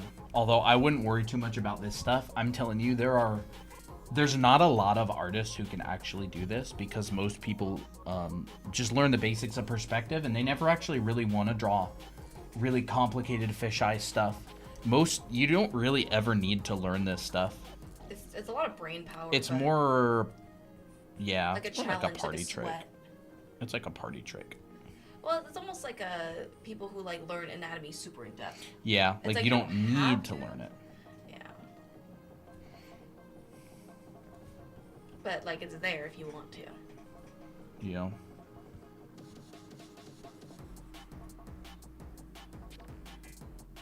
And really, there's not a lot of times where you use fisheye unless it's for a certain effect. Unless you're like laid back camp, which every scene is basically in fisheye. At least Yeah, in well, five there instances. are a lot of fisheye shots in anime, but they use them sneaky. They're sneaky about it. They're not like obvious fisheyes. Applejack, are you finally able to show your face? There he goes. Look at that, Colton. What? It's a funny expression that he has on. Silly. This fries my brain, but it's fun learning. Yeah, it is fun. It is fun learning. It does kind of fry your brain. You know, I would say actually the most difficult part, and I'm not gonna lie, the most difficult part of this is finding where to stinking learn it. Nobody teaches it. It is so hard to find classes and resources that teach this. And I am not kidding. You get the Scott Robertson's How to Draw Perspective book. It doesn't teach it. You cannot learn about shifting vanishing points in a fisheye lens or really advanced perspective stuff very many places. I don't Very think a lot of specific. people teach it. Gene teaches it. I teach it. I learned it from Gene, and as well as like a lot of my own learning and stuff and experimenting. What I did to learn a lot of this fisheye stuff is I literally bought a clip that goes on my phone that's a fisheye lens. It should be in that basket under there. Is it in there? Yes.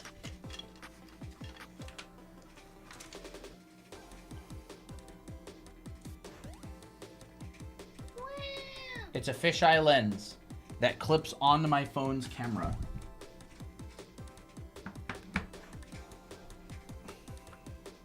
Let's do this.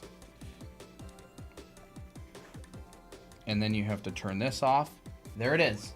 And so what I would do is I would take photos of like boxes and rotate them around, and I would find the vanishing points of these boxes. Because here's the circle that I drew, right? This circle is this circle, right? See that box right there? This is the box. That box, this box. So the camera lens exists independently of the box, right? You can rotate this box any way you want.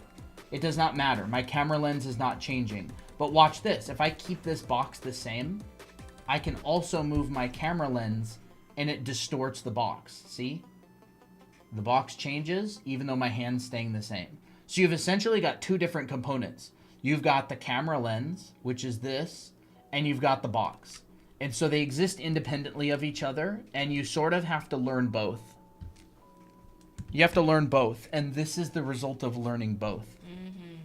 Experience and also theory and Yeah, and like I was saying earlier, you'll notice that any line, so if I hold the pen, right, look, center of my lens, it's straight. If I move up towards the top, look, my pen curves. whoa. Straight. If I move towards the bottom, my pen curves. It warps the pen. As long as I stay in the middle of the lens, my pen will be straight, no matter what rotation I'm at, right? But as soon as I move to one side of the lens, my pen curves. That's the distortion of this camera lens itself. It's a fisheye lens. It's a 235-degree lens. I always wanted a small binocular like David Casson to do alla prima, but I also probably judged. Small binocular? I don't know. I don't know what does he use that for. Is he doing like long distance plein air or something, right? The box exists independently of the camera lens. But it's so hard to find education on this. Like, I would say one of the best ways to learn is literally just buying one of these little clips. They're less than 15 bucks.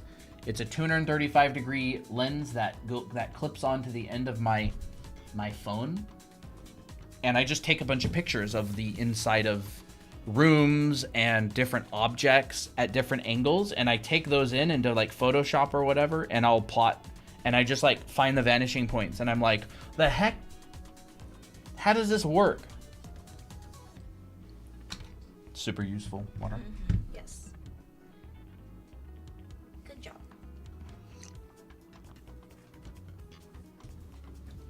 Now, if there was a book on this, that would be very difficult to make. I see he does that for his portraits. Props helps in abstraction process. Yeah, it's really hard to draw characters this way. Yeah. Very Like, hard. You basically have to be really, really, really, really, really, really good at drawing them the normal way, and so well that you can draw them in a distorted way. I wouldn't be able to do this. Trust me on that. I would have to practice really hard. One thing that I've been practicing a lot is design. I'm going for it through Yuming Lee's painting class. It's really good. All right, I might be about done. What time is it? 8:14. Yep. You will wrap up? I did some food paintings last night. Yeah, show the food painting. Well, I posted them in the Discord, but I didn't post them. I didn't save them out. What the heck? Oh, I have to go. I have to go like jump all to. the way down. Oh, there we go.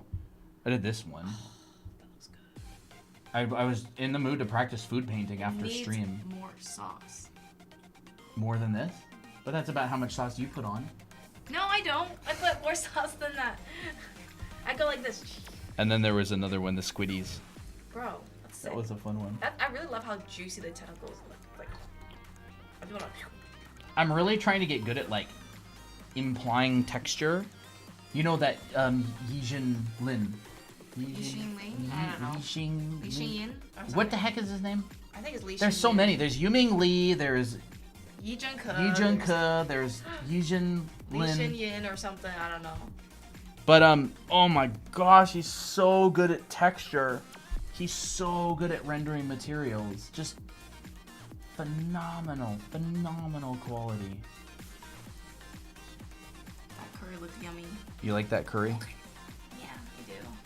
Yeah, I just did this one with a round. Wow, only just a round brush. Yeah. That's cool. It's just a hard round. Crispy. Yum, yum, yum. Bruh, I I always get out of here super hungry. Rip. That's us whenever we watch a food anime. We're like, crap, we didn't even prepare snacks. I know. I kind of like the I like design that. in these. Mm-hmm. Nasty though, that's kind of crazy. Would you kinda eat that raw, straight I up? don't know if I would eat that raw straight up. I don't think I would. Not even cooked, I would even eat baby squid. They're kind of tough to chew Baby on. squiddies are so yummy. I mean, I would eat the squid rings, but not whole, probably. Are you a couple? Yes, we are married. Yo, hey Brianna. Ooh, I came back to see food. Yeah, sorry you had to see that. Now you get to be hungry. Look at Applejack. He's so silly. Why are you so silly? Tickle, tickle. His little toes. All right, I think we might call it.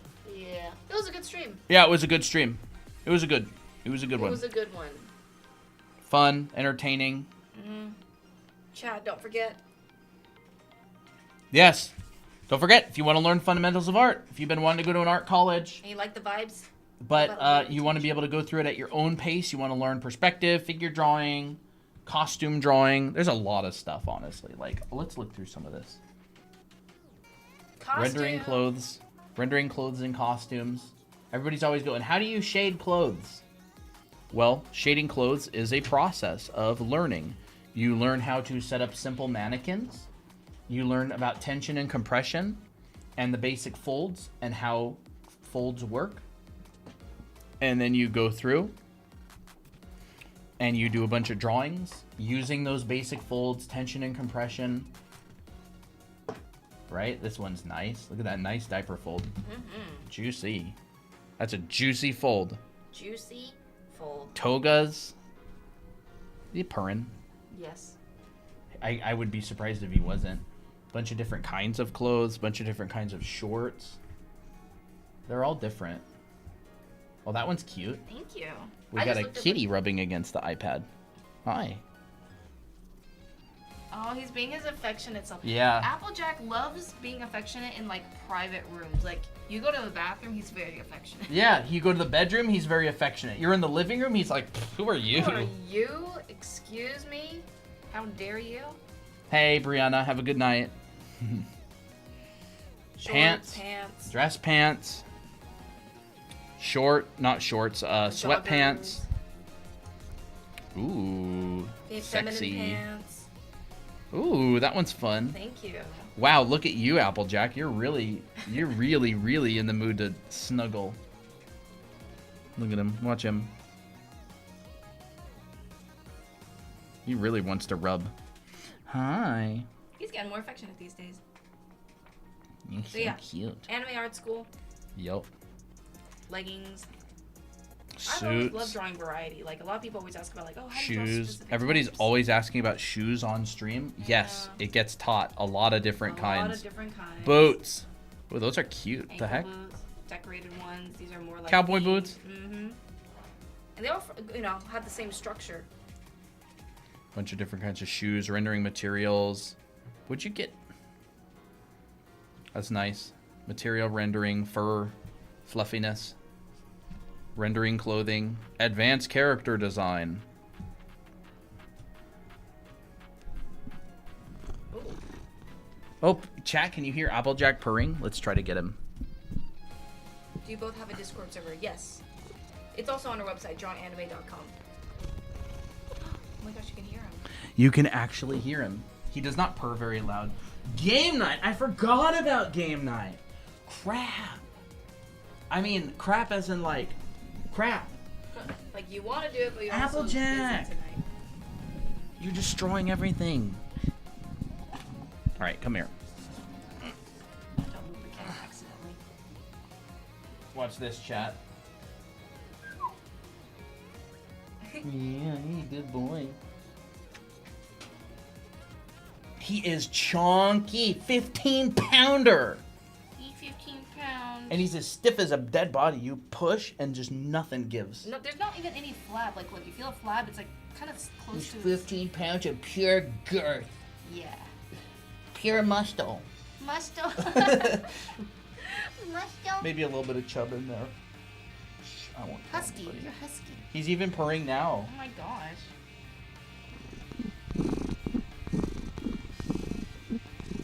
What is his breathe? He's like purring. He's like ragged purrs. These are cute. Ooh, we need to trim those claws. That one. We need to trim those. You're gonna need to help me with that. Claw cam. Claw cam. Yeah, looks like a trim is in order. Honestly, You're so I'm sweet. very glad that all three of our cats actually don't mind getting their nails trimmed. Like, Oh, they're they don't just- mind it at all. They're just like, man, whatever. So much cuteness.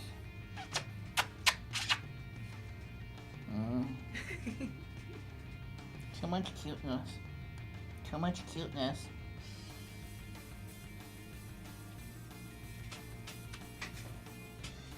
Get schmecked.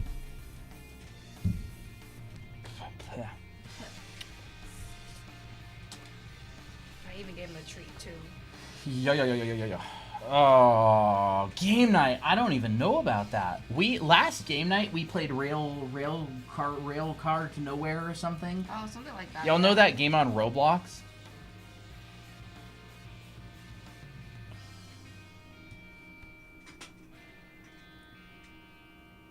He's handsome. Kitty Very Cam. handsome.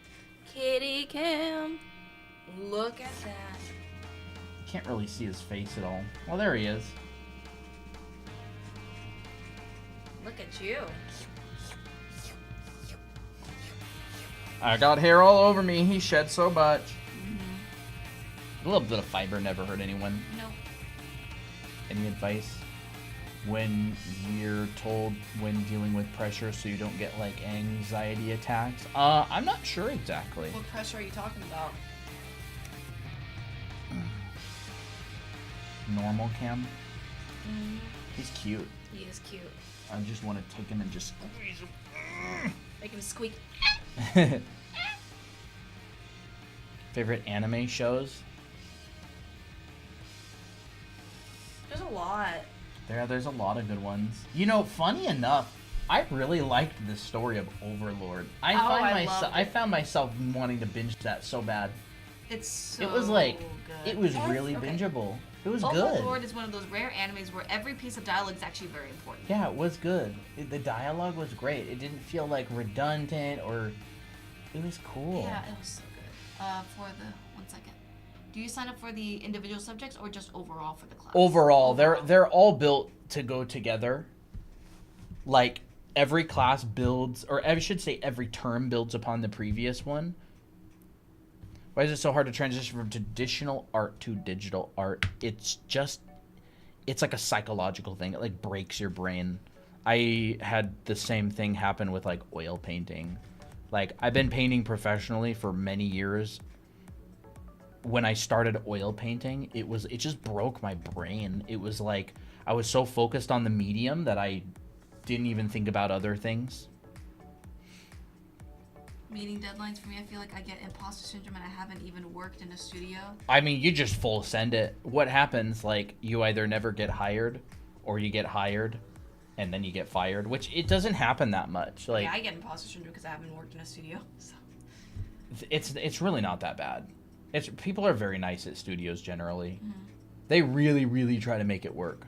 Yeah. When you're let go from a project, a lot of the time you won't even, like, know. Like, they're very gracious. They're very professional. They're like, oh, we're going to shuffle not tasks. mean. Or no, they're not. Actually, And if you're getting hired, like, it's on them. Like, if you get hired and they can't... If you get hired and you can't do the work, it's on them that they didn't do their due diligence. They have a phone and a finger. that also explains why. Yeah, I would try to get something a little bit more. Like, if you're going to continue doing... Digital art. Yeah, if you're going to continue doing digital art, try to invest in something that's a little bit more in-depth. Oh, thank you for the heart, mate.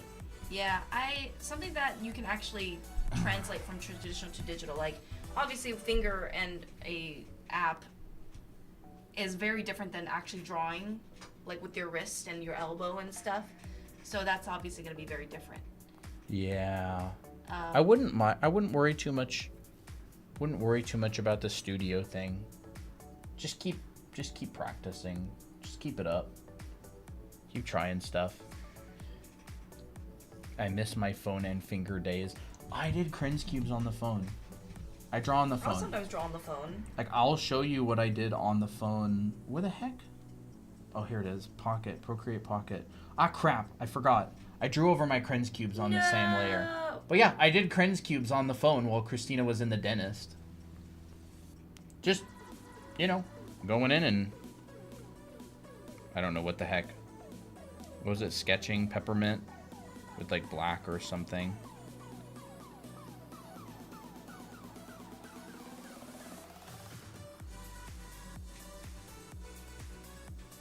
Yeah, I actually find drawing on the phone pretty nice. And I feel like these days, digital art is getting more and more like affordable. Like you got like really good free programs that people use all the time that even professionals use. You got like cheaper tablets these days. Is Procreate Pocket worth it? I think Procreate Pocket is free, right? Yeah. Or is it paid now? It's free. I mean, there's no more worth it than free. Mm-hmm. Now, is Procreate the full version worth it? Yes. Oh, for sure. $12 for one of the best drawing apps ever invented that they're still updating. Mm-hmm. Yeah. If someone doesn't think Procreate is worth it, I don't know. I feel like they would just have a very high benchmark of some sort. then they got to get their priorities straight. Mm-hmm. It's a one-time payment app. It's like $12. $6 for you? Oh, for Procreate Pocket? Yeah, I mean, Procreate Pocket is still a great app. If you draw on your phone a lot, yeah, for sure. But like, that's wild. Like, people will spend $1,000 on a phone.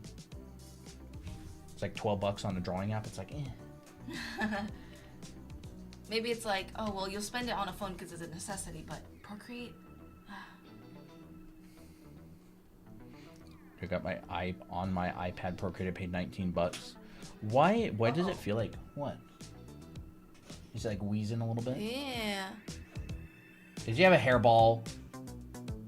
I think you might have a hairball. Come on. What am I supposed to do? R cam. Nothing.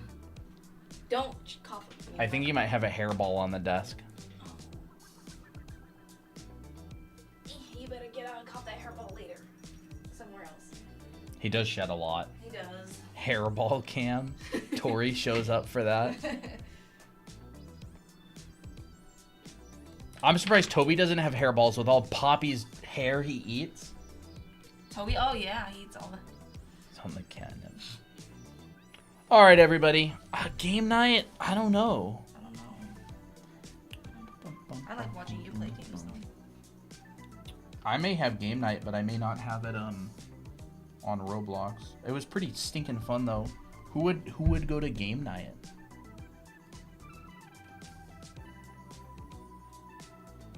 I might hop on for a little bit. Could be kind of fun. I gotta make I've really been enjoying Rune Factory.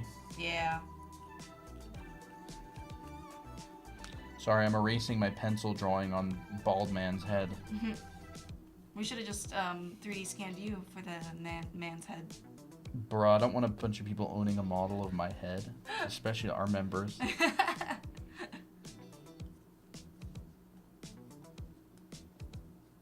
You have a very good head, though. It's not hot in here, huh?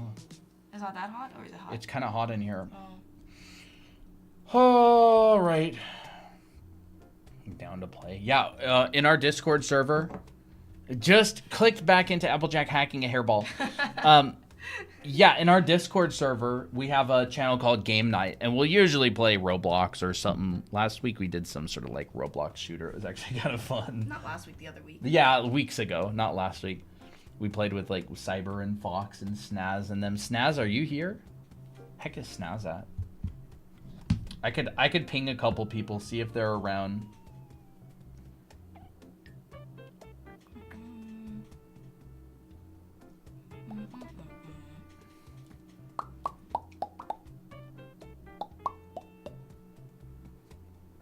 Are you hungry? Uh-oh. Here we go.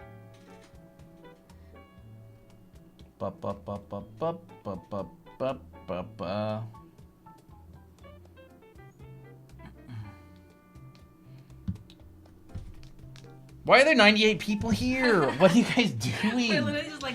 All right, if you are one of the over 90 people on TikTok who are watching, we're sitting here doing nothing. What do you... What are y'all watching? I mean, I'm glad you're here. I from the bottom of my heart, I appreciate you being here. Watching you both. What? If you're here and you have not... High tides? Is that like watching you do nothing? We haven't done any digital OC drawing in a while. That's 100% true. We could do another digital OC drawing. We did cursed OC drawing the other week, and it was fantastic. Fantastic. Y'all want to see the cursed OC drawing from the other week? Where is it? I don't know where it is. Is it one of these? Probably. Somewhere in there. Oh my gosh, bro, there's so many. Here it is. Look at this, bro. Saturn. It literally... Poor Mickey. I love that one. That one's Yeah, that really one's good. really good. That one's good. That one's great. I like the color job I did of that one. Yeah, that's pretty good stuff. It's my profile. Yes, it is. It's Mickey. And look, it's Jake.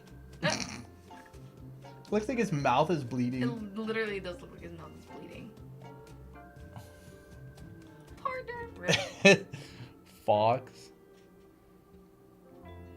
He's still hot. That's wild. That's wild, Saturn. Saturn is a loyal simp for Jake. Saturn, that's wild. That's a wild thing to say. Get help. Partner help. Yeah, this is Christina's partner. No, that's not. That was yours. Part of it's yours. Part of it, yeah. Collab. I can see a Christina in there. Probably the hair rendering. It is. Well, no, actually, you did that. I think. Did I? Yeah. I can see Christina in there. Where do I see it? Something. No, I feel like you did a lot of that one. Maybe you made the color choices. Maybe. I think I probably did do the color choices. That's fantastic. Oh, and then there's, you know, all these. Oh, yeah. Those are the pretty ones. Why is this one so small, I don't bro? know. That's what I did too, because I felt bad. I should probably just go back to just doing that size. But I like drawing a lot. I like drawing a lot of the characters. I think they should be big. I don't care, actually. I don't care what size they are. It's fun, regardless. Wow, these are so light. Bro, how... What about Saturn always getting pissed? Saturn. Saturn, what ritual are you using? Look, I just saw this. Oh, yep. What is this about? I just gave him heart glasses.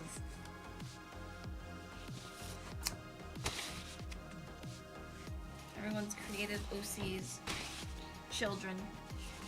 Bro, there's so many pages. Cinder. Yeah. I can't draw cats.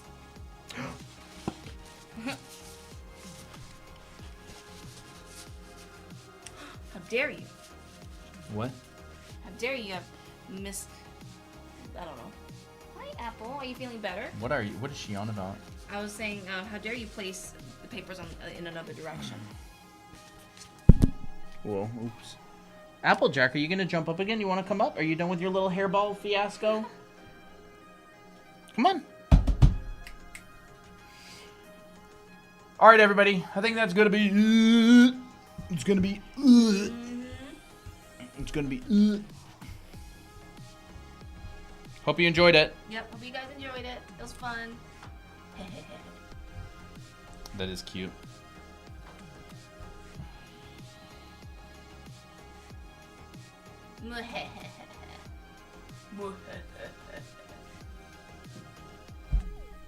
Apple.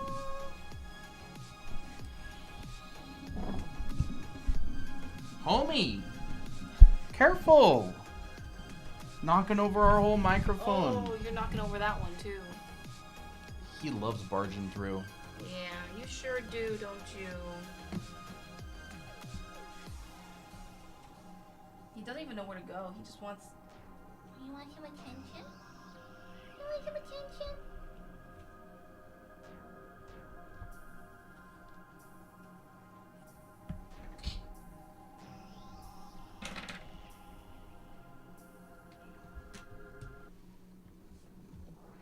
Kitty. Excuse me, sir. Excuse me, sir. Look at the loaf. Hi. Can't loaf. Bro is laying on everything. Yeah, he's getting his hair everywhere. Oh my gosh. Bro, he's going insane. He's like... He's trying to rub on everything. Here, rub Can on you my keep phone. him from knocking over the mic? Yeah. Saturn, quit it. All right, bye bye everybody. I'll have my people call your people, and we will think about maybe doing game night for a little bit. So if you're in the Discord server, you can head over to Game Night channel, so I can sweat in my room as I play Roblox because it's so stinking hot here. Uh-oh. Let's figure out the treat box. Yes, Pompu, thank you.